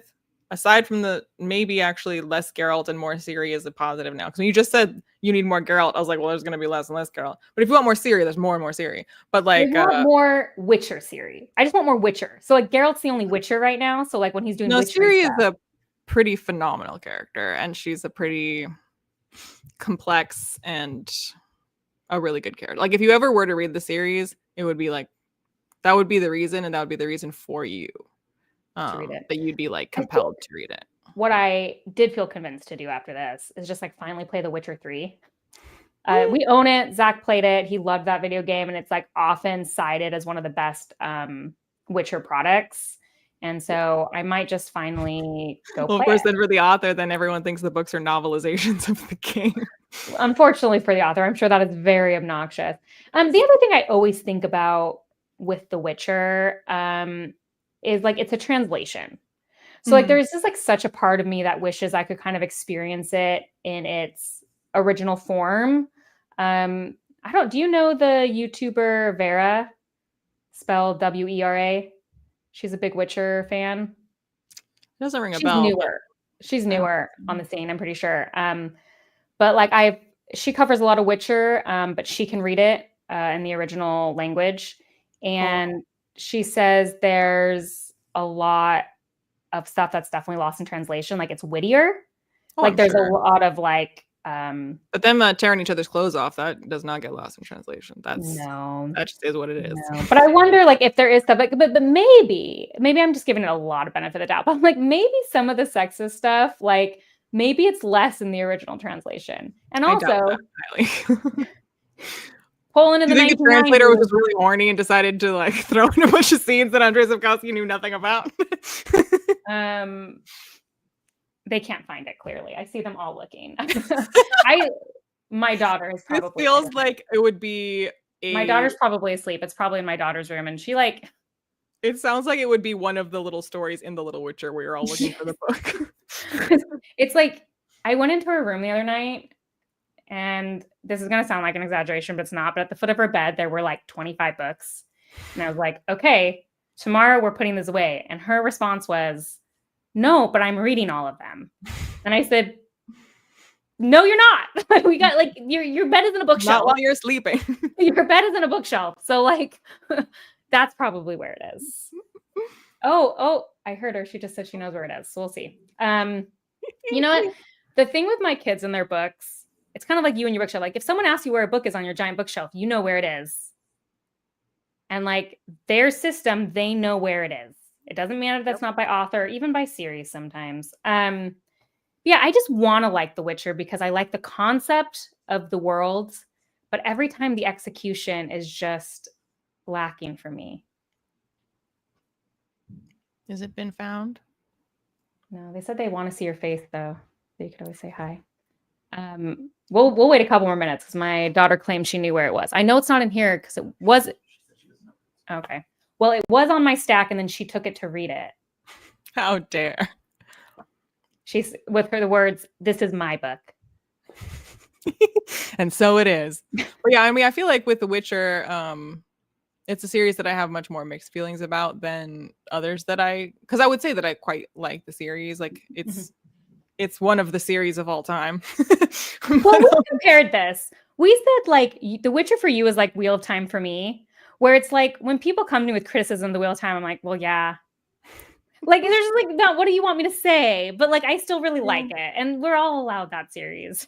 And like for because I don't disagree whatsoever. And it's not like you can cancel things out, but like in how you feel about things, it'll kind of cancel things out. So like I fully agree it can be kind of like sexist and I don't even want to say sexist because I don't ever get that feeling. It's just more like kind of like voyeuristic and you're like, why are her clothes off? Why is this happening? Yes, it's more sexist maybe is the wrong word in this one. It's more men writing women. There's just like a lot of men writing women. But then for me at the same time, I'm like, okay, but so a lot of books do this where like the woman is naked, has her tits out, whatever. She wants to sleep with the main male character because this is the fantasy. Like a lot of them do that. But a lot of them don't then like counterbalance it with someone like Tris Marigold coming in and saying, she's menstruating and she needs to be not training right now because that's what's happening right now. And I was just like, oh, but I mean, that's really good. So like, I don't know. Not that they cancel each other out, but they balance each other. I mean, it's one of those weird things where like, yeah, like Yennefer is a really interesting character. And so is Ciri. So, and that's the thing of it too, where like Yennefer, Ciri, Triss, not Ciri, for what I'm about to say, they'll like they take their clothes off for Geralt for sure, because we want that to happen in the scene. But like they also do feel like more than just that in the story. Like they are like fully fleshed out characters. And in a lot of scenes, this maybe not so much in Blood of Elves, I don't remember, but like the women also have like men throwing themselves at them almost to the same degree that Geralt has. So I'm kind of like, I don't know if it's good, but it's pretty fair. I'll say this about Yennefer. Too many people might be in love with Geralt, but I will say this, like Geralt's obsessed with Yennefer. So at least like there's that. He's very I will say about like, Yennefer. I still say you should skip The Last Wish. Because everyone says Yennefer is cool. I do not think she's cool in The Last Wish, but in the Sword of Destiny, she becomes cool. So I just really like the Beauty and the Beast story that's in The Last Wish. Oh, I do kind of remember that one. I don't know. That was so long ago. I tried to put it out of my memory. I was just so angry. I remember the whole time reading that book. But yeah, so it was fine. I just I think like I wanted it to be more of a novelization almost than it really was, like because it just still felt so short story to me. Well, and then that was the other thing I was going to say about like if gauging your reaction to be like, oh, well, good news, that's all better, you should keep reading, or bad news, it's all worse, you should not keep reading. So like the disjointedness of it, don't know if I would say it's like a fully like a short story kind of structure like what you said this one kind of is, but the books are extremely disjointed. Like he's very kind of, he'll like zero in on things and then suddenly not zero out, but like zoom out, and he'll want to just kind of talk about the political situation. And it's like, it's pretty clear the historical allegories that he's drawing and what is inspiring this kind of a narrative. And so then we'll just like, when I say Geralt's less and less in it, some of it is because we do heavily focus on Ciri, but some of it is because we're just like over here because we're going to talk about the global politics and what it all means, and we're going to do a veiled allegory of like European conflicts. And because he's like a history guy too. So it's like, we do a lot of that. And some of that, like, I think they're really brilliant allegories. But like, again, if you're kind of like the thing with Book of Elsewhere, where like, if you just wanted like a straightforward, like this is a fantasy story, here's the story, he's our main characters, here's what's happening to them. We're just like not going to focus on what's happening to them. We're going to focus on these characters over here that have like, that are nothing to do with our main characters except in the sense of they're telling us what's going on in the world, and that's what he's interested in like telling you about right now. And like, I think if that's the expectation, I'm totally fine with it. I think like you're better on reread, because the first time I was like, this is Geralt's story. Where is Geralt? Where is anybody? What is happening? And then the second time through, when like I knew that was the case, then I could kind of engage with it on its own terms. When I'm just wondering right now if, because I went into this being like, this is finally the first novel, like I wonder if that hurt my perception. Like, they're never gonna feel like full novels. Well, because I was like so focused on that, because everyone was like, but you just have to get to the novels, because then it's not short stories, it's novel. And it's like, well, it kind of still felt like that. So I feel like maybe if that wasn't my expectation, it also would have been with like most other book series with like a little bit of like confusion in the middle. I can clearly tell you which events happen in which books. With Witcher, cannot. I cannot tell you where they like cut off, because when you were like talking about Angela's Ashes like ending abruptly or whatever, the Witcher books, they just kind of like tell you the pieces he was interested in, and then we're done for a bit. And then the next book, we're going to talk about the pieces he's interested in, and they connect thematically, but like, okay, and then we're done now. Now we're going to do the next. And it's like, where that exactly happens, or how, like, is it earlier or later that we like find this out, or where he bothers to show us or explain this? Like, I could very, very huge moments I could tell you where they happen in the series, maybe. Like, this is the perfect Wheel of Time analogy that we just had, because during the show, well, I have a good friend who watched the show and then started reading the books, and he was like, well, Perrin's boring. And I was like, yeah, but this really awesome thing happens with Perrin, and I think it's pretty soon. And I Googled it, and he's in book 2. And so I thought the thing that happened with Perrin happened soon. It happens in book 11. So I was like, soon for a Wheel of Time fan is different from everyone else's soon.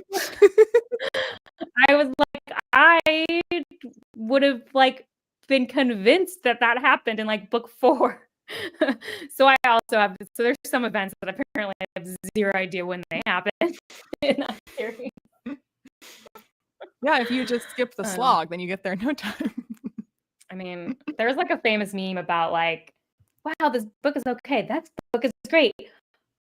Skip these 4 books. I know, I've heard. You know what though? Wheel of Time made me a better reader because I learned the skim read. Oh, I thought patience, but okay. Now, it did teach me patience, but there were a few books in the middle there where I just kind of like, you don't need to be like 100%. Books like 9 and 10, you don't need to be 100% there for them. Fine.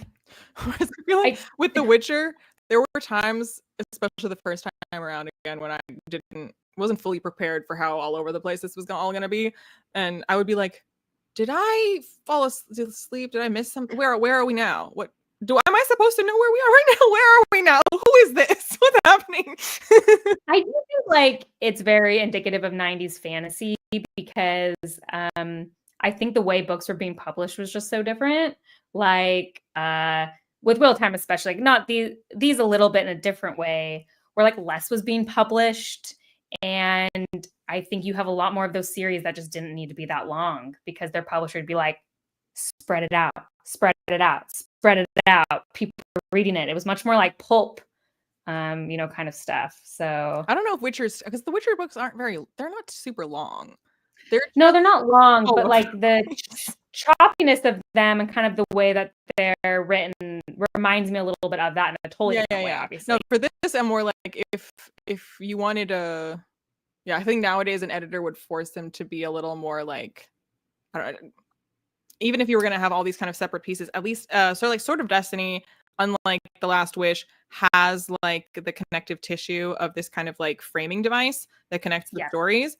And the entire Witcher series low-key needs that. So like I think if they were being published now, either it would just be completely structured differently, or they would enforce some kind of like a framing device or something to kind of like be a rope for people to kind of like hold on to as they go through this. Yeah, it's like, is it better or is it also worse because we're like losing attention span? I don't know. I don't know what to say. I do tend to like tight stories, planned. Who knows? But then you also have people like trying to tell me that George has completely lost his way with Feast for Crows and Dances with Dragons. And it's like, no, this is called character development. It's called setup.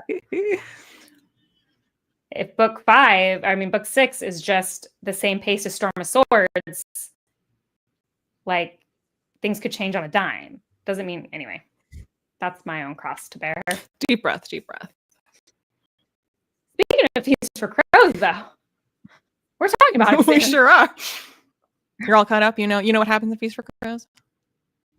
I think I do. I think you do. I think it's written in my heart. It gives me so much, I don't know, joy. No, it just amuses me a lot when I just think back at like years ago, pre A Song of Ice and Fire Bookborn, and me messaging you out of context things about like the universe or the characters, being like, well, you're never going to read it.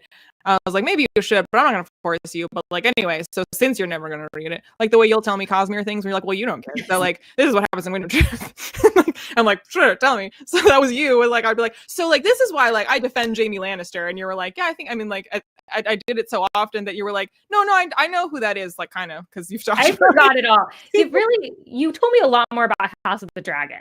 True. Like I knew so much about House of the Dragon, so I did know some stuff about Fire and Blood because you had like told me so much about that. But I actually think the funniest thing, and I don't know if you remember saying this, is long before I read it, you were like, if you ever read A Song of Ice and Fire, I feel like you would actually be more into parts of it than I am because you're so dedicated to like magic and world stuff that if you read it, I feel like you would be really into that.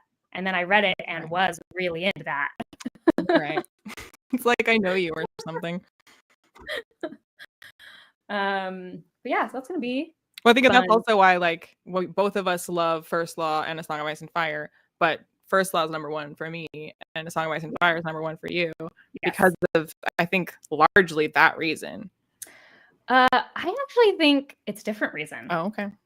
I think the number one reason is that like ultimately Abercrombie is so depressing. I don't find it depressing.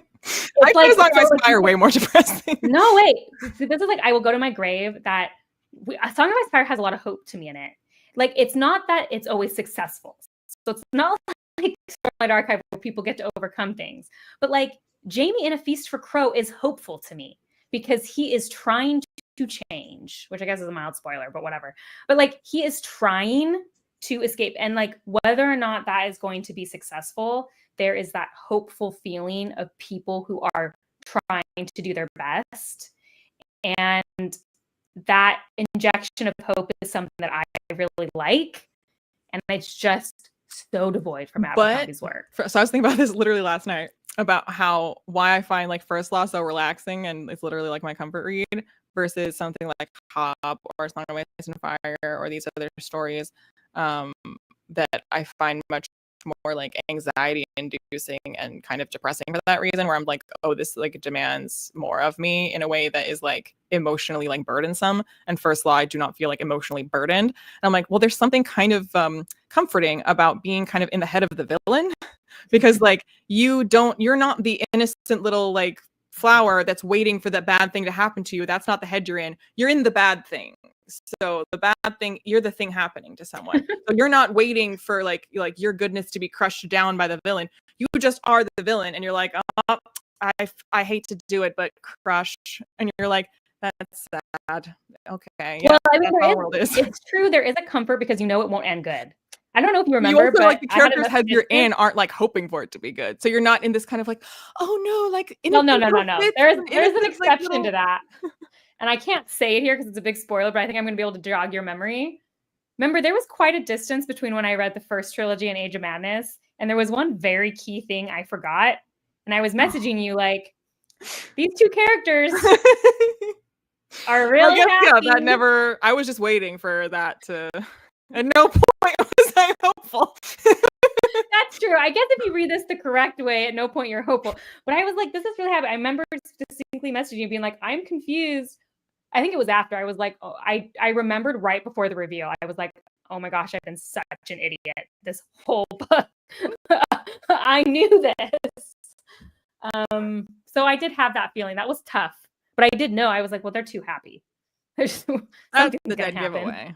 It's not going to go well. No, but yeah, it's just like, it's because First Law is kind of just vaguely cynical, and also the characters themselves aren't for the most part like a good or heroic person who is like hopeful and naive. So like you just have the comfort of like, it's cynical. The characters' heads that I'm in are cynical. No one is out here like a lost little flower about to get crushed. So I'm not in the head of that. So like I don't have to feel whereas like when I'm reading about Sansa and I'm in Sansa's chapters, that is so stressful, even though I know exactly what's going to happen. But I never experienced that stress reading First Law. But it's hopeful too. She's just trying her best. I like reading about characters trying their best. But then they get really good. Now that I'm thinking about it, it's just like Trouble with Peace, man. I'm just like thinking of Age of Madness, and Age of Madness was just so freaking good. It's no business being thinking about Leo's whole arc. Good stuff. Yeah, but you know, Orso was my main man. Oh my gosh, this is kind of mean to say to you, but like when I got to go see Joe because he didn't come to LA and he came to see. So rude. I did take that entirely personally. And he's so funny. And someone did bring up Leo, and he just said the funniest things about it. It's a spoiler. I'll talk to you after. It's just like, you're so funny. You know, like when I asked him like stuff about Age of Madness, stuff that was less of like writing craft and was more like, but sir, with these characters, and he was like, not sorry, like you're actually incorrect. They're actually not as good as you think they are. Oh, you're finding Logan a chill guy. I also found Logan to be a very chill guy 2 books in. Yeah. Until he's not. Chill, happy guy. Even in the first 2 books, though, I mean, like, Logan is chill, but the Bloody Nine. Well, it's all spoilers. The Bloody Nine is known from the beginning. No, okay. But it's like, when I was first reading First Law, there was a part of me that wondered if the Bloody Nine was like supernatural. Yeah. Like the way it was written in the first couple books, you kind of think like, oh, well, it's not his fault. Until you learn that and then the answer in Abercrombie books is literally almost never that it's supernatural. Right. But like, see, this is like before, I mean, this was my first experience reading it. And so then that was such a good character moment for me by book 3, where I was like, no, this is a choice. So cool. I mean, it is kind of like a, what is it? You're not supposed to say split personality anymore. Like there's like a technical term for multiple personality. I think that's also disorder? still the colloquial one. But anyway, yeah, like I mean, where people do like basically have 2 different personalities or 3 different personalities and like different personas. Yeah. But I think it's, I mean, that's the question, right? Like that's the interesting thing. You don't really Is it like know. dissociative identity disorder or something? Oh, DID. P is right. Yeah, DID, dissociative identity disorder. That is what it is. So, yeah. And then there's the whole age-old question of like, are you culpable for things you did if you're out of your mind? Yeah, first of all, it's great. We're not going to disagree about that. I think what's harder about these TBR swaps now is like if there's something we're really going to like, we just have read it already. We've already told each other outside of the context of a TBR swap, like, hey, you should read this. You're like, okay. You should read this. So it's like it's getting harder and harder. Like, lucky that I'm finding gems like Windhaven, you know, that like I can push on you, but it is getting like more and more stressful. We might have to start like going out to wacky recommendations. They're just all gonna be wild cards. All wild cards. I'm gonna just make good on my threat and tear the first 200 pages of Words of Radiance out and send it to you. I was gonna say, or that's what it becomes like next year. You give me Words of Radiance and I give you Witcher 2, and then I give you Red Rising 4, and you know, we just I had to like write a comment on our like on my channel's TBR this year, because I forget what they said, something like, oh, are you gonna give Liana, I was like book 2 and something that you hated, and I was like, I know it's hard to believe, but like we actually do try to give each other books we're gonna like we fail a lot at give that. you an out for But, like, Witcher. Yes, like the intention is that you're gonna like, the only thing I've ever really given you that I thought you would hate was Yumi, but like again, we've established that you asked for that. I am the abuser going on the stand saying, but she deserved it. It's what she wanted. You gave me something else too that you thought I would hate. Warbreaker? No, you thought I would like Warbreaker, I think you did. No, I wasn't that hopeful. No, I don't think you thought I would love it, but I thought that you thought there was a good chance that I wouldn't hate it. What did I give you that I thought you would hate? I feel like there was a different Sanderson you gave me where you were like, I knew you wouldn't like it. Okay, hold on. Guess what? What did you give me last year? The Power. I'm gonna go on my channel and I'm gonna go look at the books I've given you, because we can't even remember the books I gave you this year. Do you think I can remember the books I gave you? Every time I tried to list the books, it wasn't always the same one, but I would always forget the fourth one. Oh, The Emperor's Soul? Oh, okay. Yeah. Because I thought you might like that. I was really worried about the cigarette box thing. Now we know. Stories of Your Life. Oh, Stories of Your Life is how you really devastated me. No, I don't think I've ever given you something I thought you would hate. I gave you stuff I was worried about. We always do that. I mean, here's the good news, is that I can always go to your Patreon video of the Paper Menagerie. Nothing has made me happier than watching that video. Just weeping all day long because I read it all in one day, which is a completely normal thing to do. Well, I've told several people that. I was like, look, I gave this to a friend because I've given that to a lot of people in my real life. And I was like, and she decided to read it all in one day. I highly discourage that. And I would have warned her not to do that. Anyone that I've given it to since then, I'm like, I read it all in one day. Learn from my mistakes. Do not do that. I think it was like the funniest thing is you were like, the Paper Menagerie, and you're like crying and you're like, oh, I don't think it's going to get worse than that. And then it was like either the Literomancer or the End of History. And you're just like sobbing. I was like, yep, that was my experience. Yep. And then the ones that did make me cry, they weren't happy. They just didn't make me cry. That was the bar. I was like, just don't make me cry. There's only like one happy story in that whole book, and it's State Change, which ironically is the one story you didn't like in there. Soul's not a cigarette box. Soul's not a cigarette box. I linked that video, by the way, in my last one. So if people are curious about that joke, read State Change. It's a short story. And then watch that video and then you'll understand. Then you'll know why a soul Then you'll know. I'm correct about this. I just like brilliant but unreadable. It's kind of just like in the lexicon now. Well, yeah, I still gotta give you some other H.G. Perry books. Do you? We gotta stay. Do you though? Do you? They're not all unreadable. Sometimes they're quite readable. Am I gonna make it through another H. Perry? Just give me the second Carry On, because I'll say about that book. I finished that book in like 2 days. This is that I can give you 4 books, so those can be 2 of them. Wait, why do you give me 4 books? Oh, we get 4 books every year. I gave you 5 books last year. I'm remembering. You cheated. I could just give you the next one in that duology. That's not what I would do. Don't do that. I won't make it. I did tell my sister that she would love that book. I'm like, this is a book you would like. I will chaotically just give you the last Witcher book. I'll be like, just skip over it, get on the wiki, find out what you gotta do. But here's where it gets to be about Ciri. That's what you want to see. Here you go. I mean, I'd probably be fine. I mean, I don't know. Like I said, I was really disjointed even just getting there. So it's a little bit, actually, wiki might make it less confusing because they would just tell you everything instead of being like, where are we? What's happening? I read Malazan. I know what it's like not to understand anything. All right. So you're well prepared.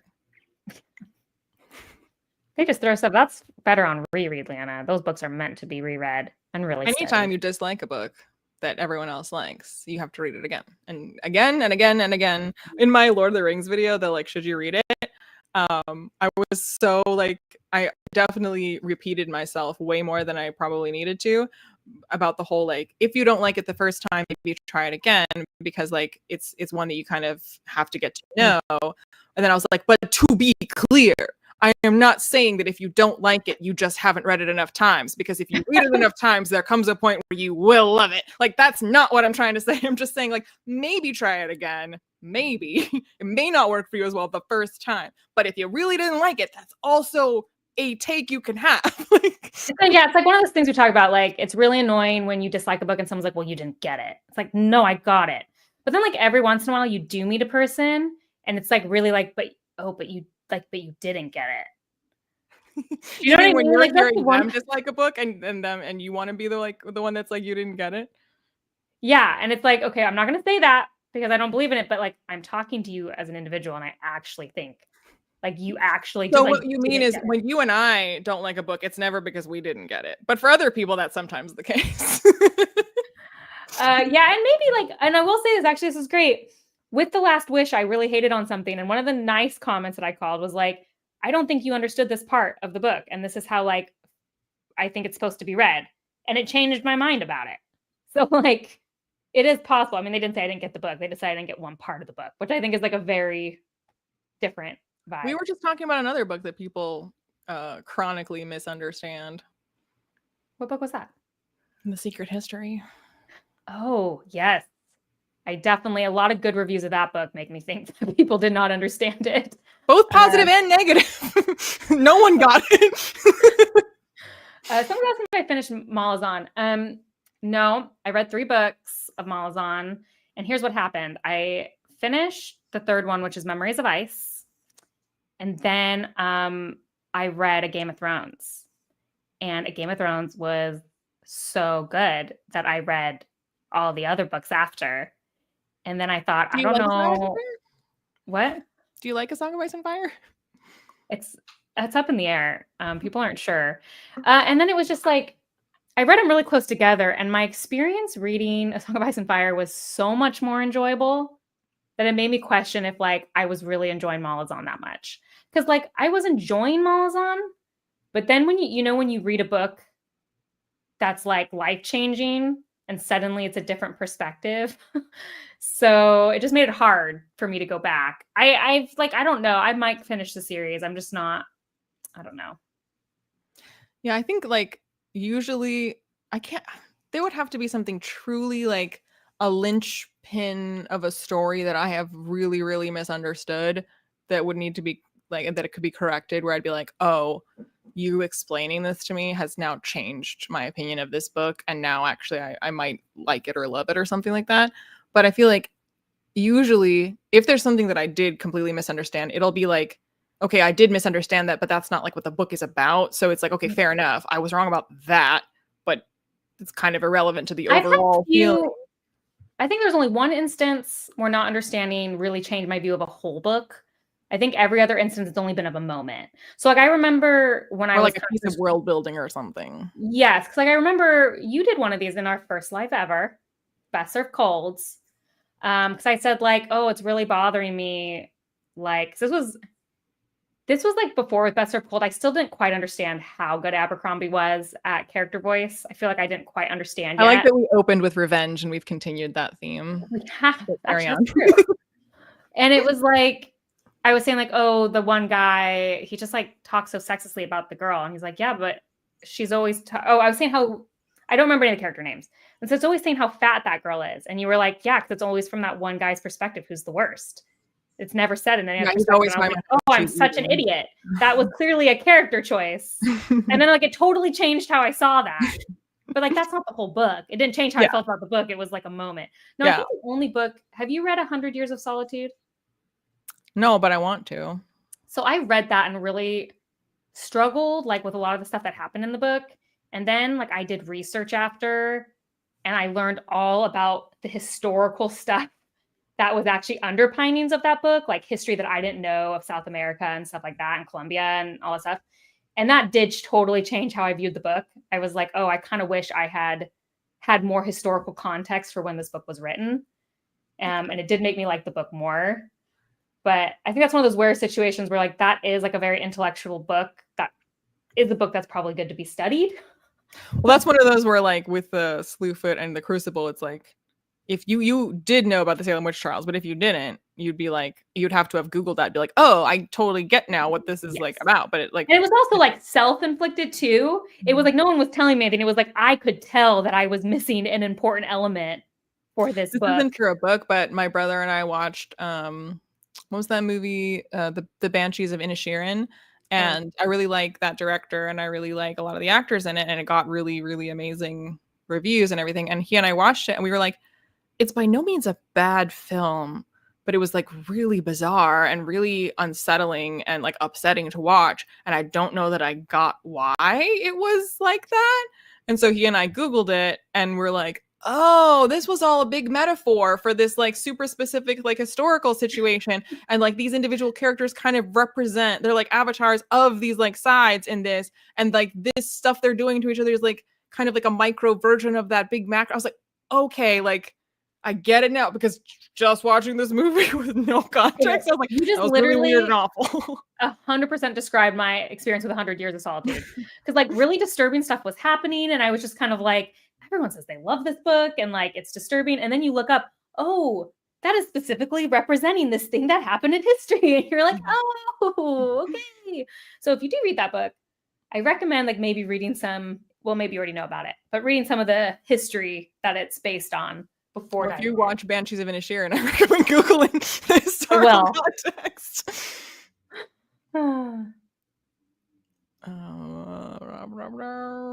Yeah. So we're always right. Everyone else is always wrong. Perfect. Even when we disagree, we're both always right. Like that's the dichotomy. Except for like some very specific things, I feel like when you and I disagree about that's why this whole thing of like nothing's actually going to change my mind about a book, even like if you've explained something to me, not you specifically but anyone, is because like you and I will talk about it and we'll be like, oh no, I don't disagree at all. Like whatever criticism you have of this book, I actually don't disagree. I think that's a valid criticism, and I gave it 5 stars and you gave it 4 or 3 or 2 or 1, and like vice versa. Where like I'll talk about like my problems with like a Sanderson book and you're like, that's correct, that's in there, I don't disagree, and I love it and you hate it. Like that didn't change it. I don't know if Kyle's still here, but Kyle and I have said about you, we're like, the problem with LIene is when she dislikes a book you like, she's not wrong. And like that is how I feel about a lot of your criticism. Like it's very rarely that I'm like, you're wrong. It's like, well, you are right, but I don't care. So you're saying that in job interviews, when they say like, what's your worst flaw, my answer should be that I'm always right, and it upsets people. I'm always right, and that's really hard. That's really hard for people. It's really hard on everyone to be around me because I'm always right. But like that's the thing. Like if I'm telling you why like I hated something, like or why like this thing, like explaining like this piece of it and why like this is what it is or it's not what it is or whatever, it'll like that's not going to have changed your impression of the book or my impression of the book. Like it's a holistic kind of thing. So when anyone is like, oh well you got this wrong, so you're like, it's like Mythbusters, you know, we're like, actually you're wrong, you actually like the book now, and you're like, that's not how that works. No.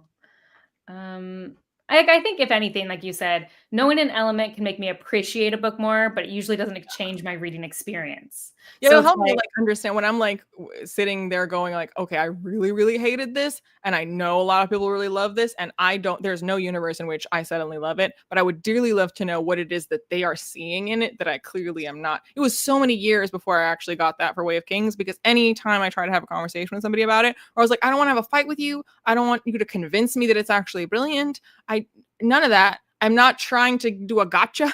I genuinely would like you to explain to me what you are getting out of this that I clearly am not. And they would just they would either not have that conversation or don't have a fight with me, or they'd be like, well, because it's brilliant. And I'd be like, great. So thank you for the explanation. sometimes was it me? Was I the one who was normal about it? You and Angela from Literature Science Alliance. Oh yeah, Angela. Yeah, she's a good Cosmere fan too. She's a good one. My dad's actually the one, because my dad actually loves the Starlight Archive.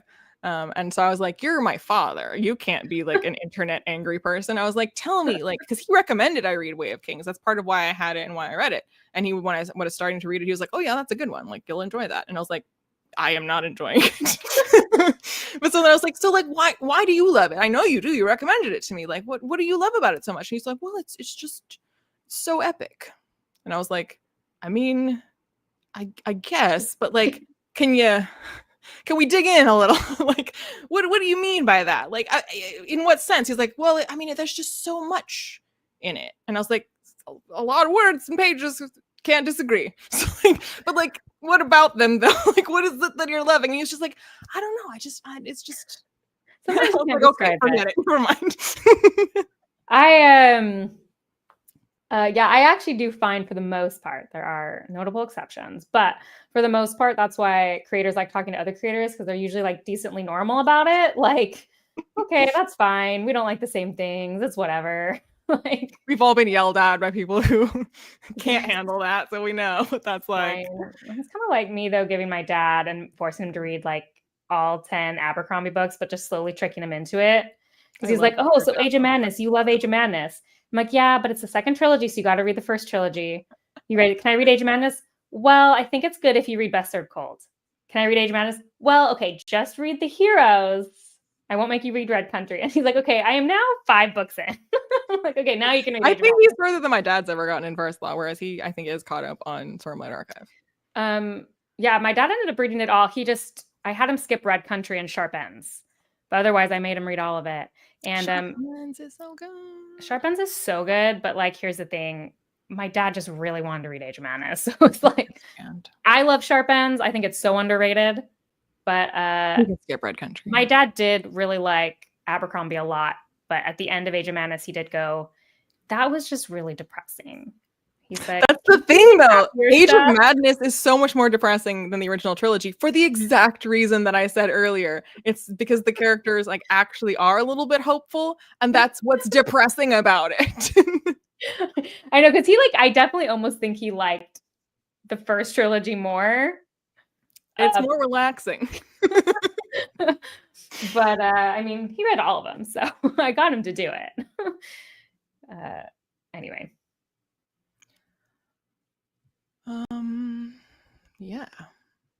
So, I'm glad that you've been converted and are now a Witcher fan. Yep, that's definitely what happened here. Of the Little Witcher, anyway.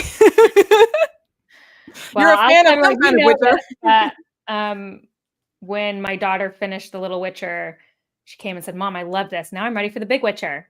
And I said, you're not, though. What makes me sad, for entirely selfish reasons, that you don't love The Witcher is because I know how dedicated and talented you are at like doing cosplays and costumes and stuff. And if you loved The Witcher, I know you would knock it out of the park on like a Yennefer, Geralt, Here's the little crazy thing, Ciri though. costume thing for the family. Oh my God. Your son could be Dandelion. Your daughter could be little Ciri. You could be Yennefer. Zach could be Geralt. It would be so good. Well, here's the thing, though. My kids are obsessed with The Little Witcher. Hey. So like I'll pitch it. We're actually, so we're getting to August, which is the time that we brainstorm. I'll pitch it. Yes. That would be hilarious, actually. That would be the choice of the century. It'd be like, oh, I'm dressing up as this, but not from these. Let's be clear. From this. Well, it's because you're a fan of Andor. Because I'm a fan of Andor? Mm-hmm. I'm dressing up as the Witcher. Oh, yeah. Yeah, that's why you're dressing up as your favorite character from Andor. Yes, exactly. Exactly. Oh, yes. see? All right. So we're already halfway there. Now just get the kids. And we know they're for it, so. Well, it'd be pretty fun, actually. It would be like nobody knew who we were, but that doesn't ever stop me, so. Are you kidding me? Witcher is so recognizable. Like, they may not know who everyone is, but if Zach was Geralt, they would know Geralt.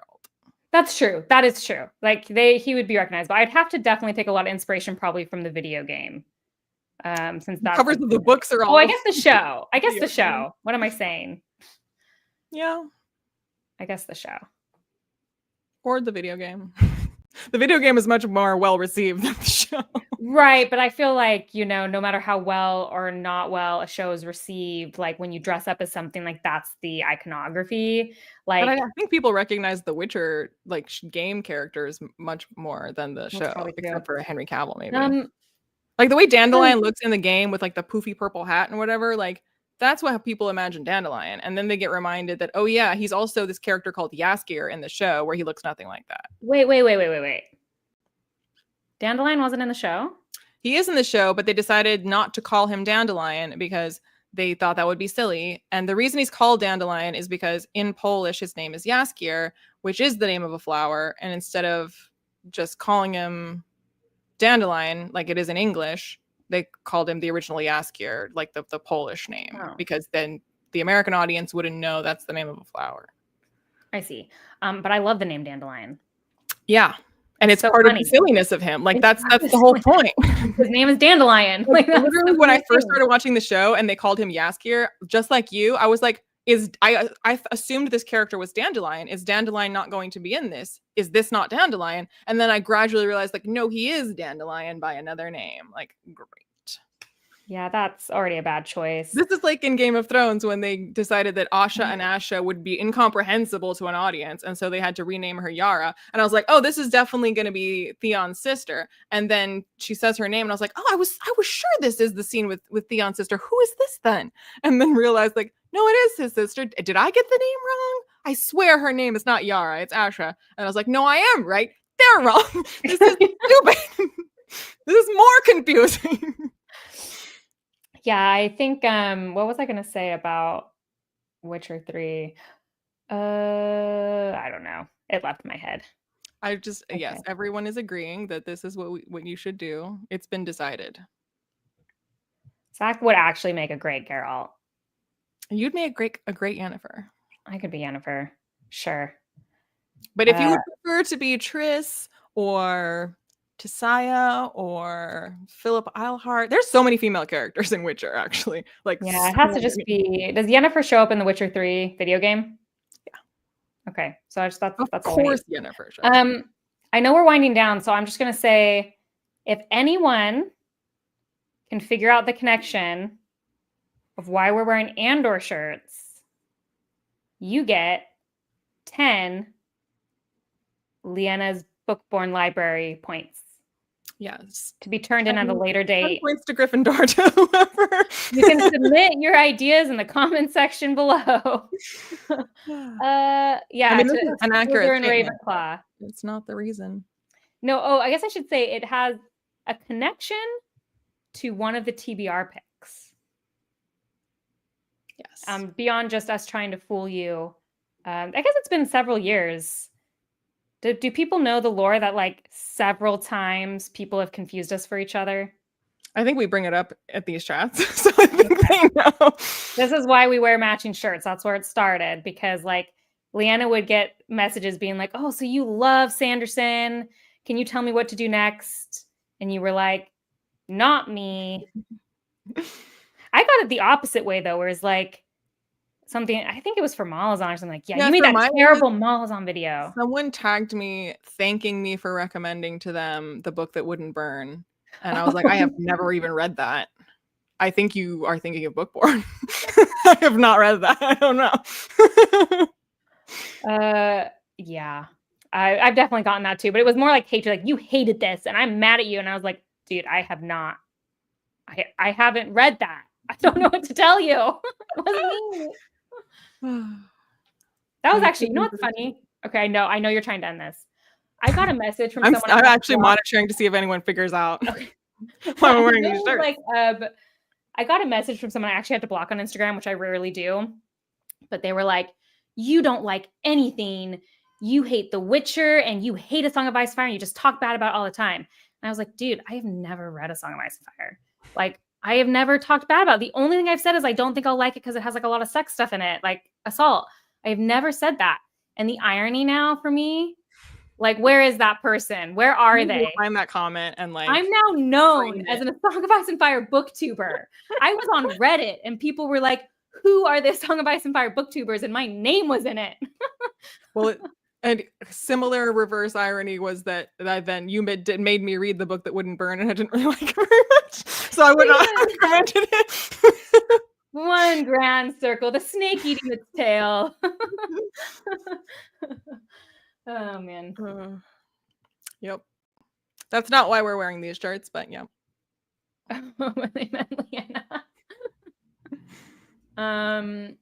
Yeah, that was the other famous person who I saved a comment that said, Bookborn and LIene often have the same opinions, but they just express them very differently. If both of them didn't like Rings of Power and LIene said, this is what happens if you put monkeys in a room and let them write a script. And Bookborn will say, well, this didn't work for me. That's like pretty accurate. Yeah, they kind of get us. I saved it. I have to go find it. It's one of my favorite. Well, that's also kind of like in a nutshell, like, because you had videos on Rings of Power, and so did I. Yeah. But the tone of those videos was that. It definitely was.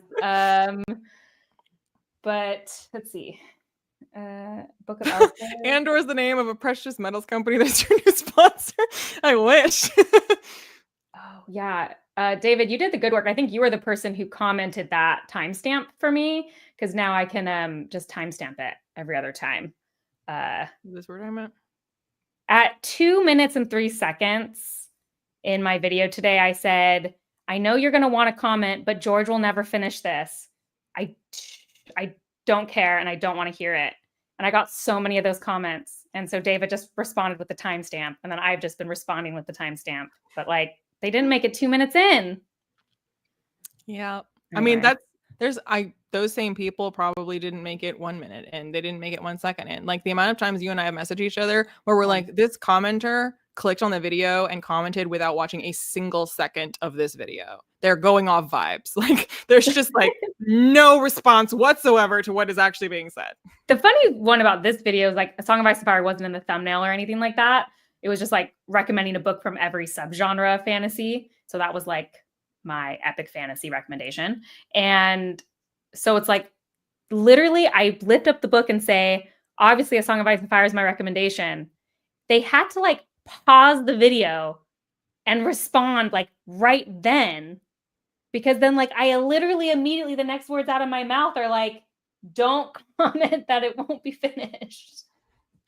I don't know how they do it. They live in a different time warp. Yep. I feel, even though it's just like a comment on the internet, I would be like, my name is attached to this and I want to make sure that I am actually responding to what's being said. I need to see their argument in full. And then I also will never comment anything because I just wouldn't comment anything because. You know what?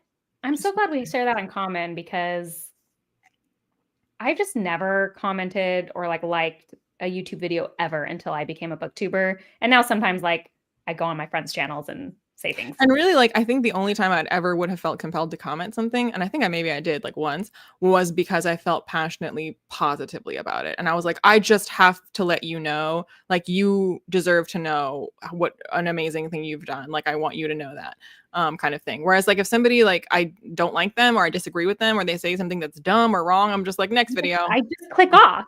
Like, I've never, but like, even for stuff I like, which I feel bad about, like, I was just telling Zach the other day, like, you and I have been like OG Jenny Nicholson fans. I started following her when she had like 10,000 subscribers. And I have rewatched her videos, are my comfort videos. I have rewatched them. Yeah, I've watched them so many times. So many times. I'm her patron. I have never liked nor commented on a single Jenny video. Well, but at that point too, at that size, you're like, well, they're never gonna see it. So then, yeah, but even you are just there to like talk to the other commenters. Smaller. Like, I just have never, ever, I am not a commenter. I'm not a liker. So it makes it even more confusing for me when I get these like super, super rude comments. Because I'm just like, I just don't understand why you don't click off. And in my 10-year day, I want to reply, but then I can't even be bothered to reply that. Like, I can't bother to comment something negative, and I can't bother to reply to the negative commenter to be like, why did you waste more of your time? Like, clearly you regard my video. Like, you regard my video as a waste of your time. So then why did you waste more of your time by commenting on my video and giving it engagement, which is what the algorithm That's what I used to tell them.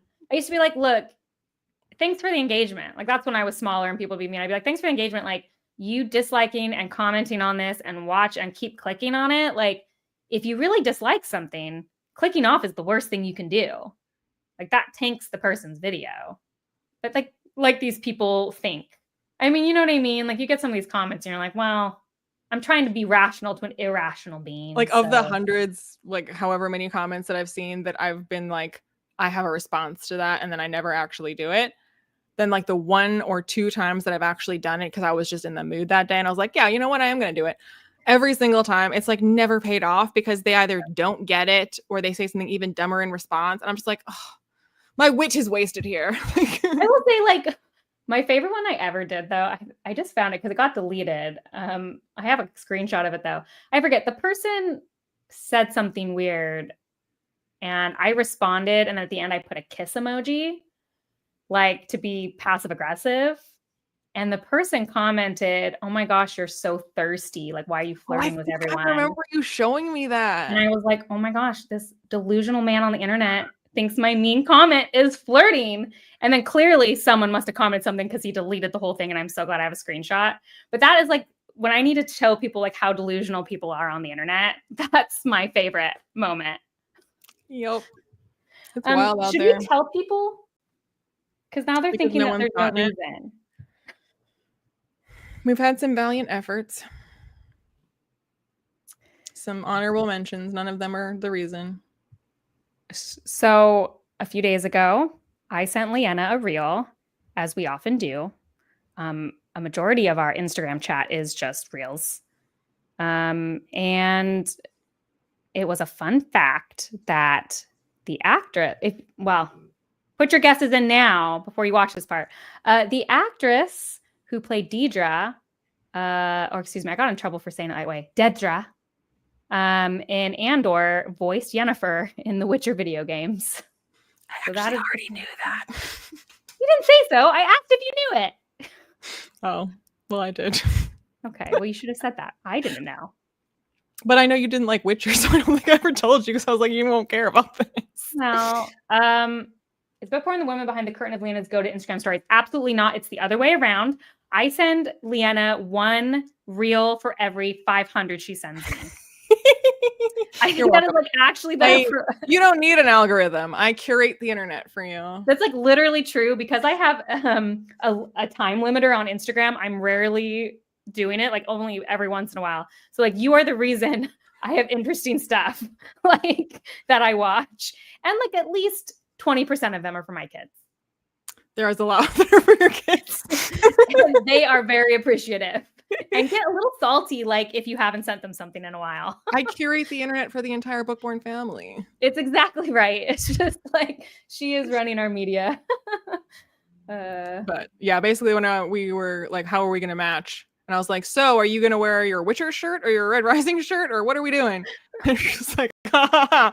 And I was like, actually, And or Yennefer. Like, I just got to get you more shirts that I own, because usually we just do thematically, like we'll both wear a Star Wars something. But this year we got to both match. Was it? I don't think it was last year, but the year before, we just like happened to have like two of the same thing. We were both like, well we wore this before. This was one of them, and then I think we both had a Stranger Things, because we both went to the same Stranger Things like event. So we both just had that same sweatshirt. I haven't worn that sweatshirt in forever. Well, I know, because when I got mine, you were like, oh well, I have it too, but like I don't like the size that I got it in. Yes. But yeah, I could wear it for our like matchy. And I never wear it because of that. You know what? I need to take scissors to it, and then I'll wear it. It's just like, I didn't try it on, and I thought it was unisex sizing, so I got a small, and it is unisex sizing. So now it's like that weird thing where it's both it's too small and too big. It's too small for a woman's body. It's too small to look baggy, and it's too baggy to look like it's supposed to fit me. And I'm also short, so it like goes down to my mid thigh. So then if you like tuck it in, so I should just take scissors to it. That's the solution. I'll do that tonight. I'll have to so that they'll match. What? But then I'll have to so that they'll match. No. You can't see it. This is. Well, I didn't know how aggressively we were going to do the scissoring. If it was I cut several sweatshirts. Actually, I cut my Dragonsteel sweatshirt that we got first year of Dragonsteel, and I just cut them off so they like hit the top of my jeans. I was with you when you bought your most perfect sweatshirt. You were. I wear that thing all the time, and you convinced me to buy it, and you were so right. Welcome. That was at Disneyland. That's another fun fact. Just whenever my family goes to Disneyland, me and Leanna hang out. I mean, if you had a international destination that I could go to where you live, I would go over there too. Yes, eventually come to Seattle. But when I did that, it was so funny how many women at Dragonsteel were like, wait a second, you got that sweatshirt to fit you. And I was like, you just take scissors to it. Like, you guys are all victims. All these short women, actually, who are just like, wow, that looks so good. And I'm like, because if you're not going to wear it, who cares? The short torsoed women also need this hack. That's true. One of my favorite things ever is how fashionable slightly cropped things are. Because I don't want it like completely, like I don't want it to be like showing your entire. I don't want to be Princess Jasmine, but like slightly cropped things means that like, because if I buy something that's small for my torso, then now it's 3/4 sleeves. But like the cropped things, they're like the full length of the sleeve, but this part is shorter. So it just looks like a normal sweater on me, and it's perfect. So this is me in ankle jeans. It's really great that ankle jeans are in, because I can buy an ankle jean and then I don't have to cut off or hem the bottoms. It just fits me normally. See, that's why you need a variety of fashion so that people can make them work for themselves. I mean, if we wanted to talk about the problems with women's fashion, it would be another female rage thing. And isn't there a whole chapter about that in Invisible Women? If not, there should be. It was implied. I think, wasn't there like, maybe it was somewhere else. I do feel like there was something about that. There was for sure some in there about medical and about like driving. Like driving one's the one I really think of as the cars are made for that. But anyway. Yep. So anyway, there you go. No one got the points. We get the points. How we get the points. That's great. You know what? No one deserved the points. We'll try again next year.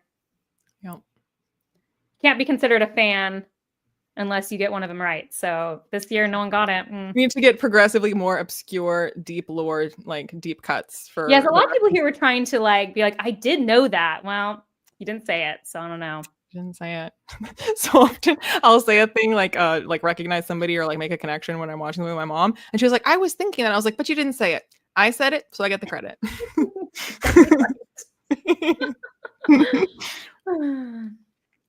All right. Well, so The Little Witcher, 5 out of 5 stars. So the of this exchange, that was the top. The Little Witcher wins. No one expected a Witcher book to be your favorite book in this exchange, but it was. And if we do headlines like everyone does headlines, Bookborn gives Witcher 5 out of 5 stars. Yes, exactly. Got the whole family to read it. Yep, she's a true fan. Yep, dyed in the blue. And then the others were like decreasing levels of enjoyment. I mean, wait, did you say like what? I know you said you liked it more than The Last Wish and less than Sword of Destiny, but you gave those like 1 and 3 stars. So does that make this a 2-star or like?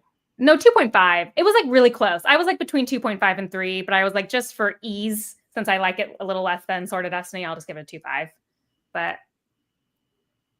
that's the official rating. And then you know what though? Last year, like everything was 4 stars and above. So we had to like temper it, you know? I think you won this round. I won this round and it's rare. So like, I'm just going to take it and run. Yeah. Until next year. One, folks. Because I won.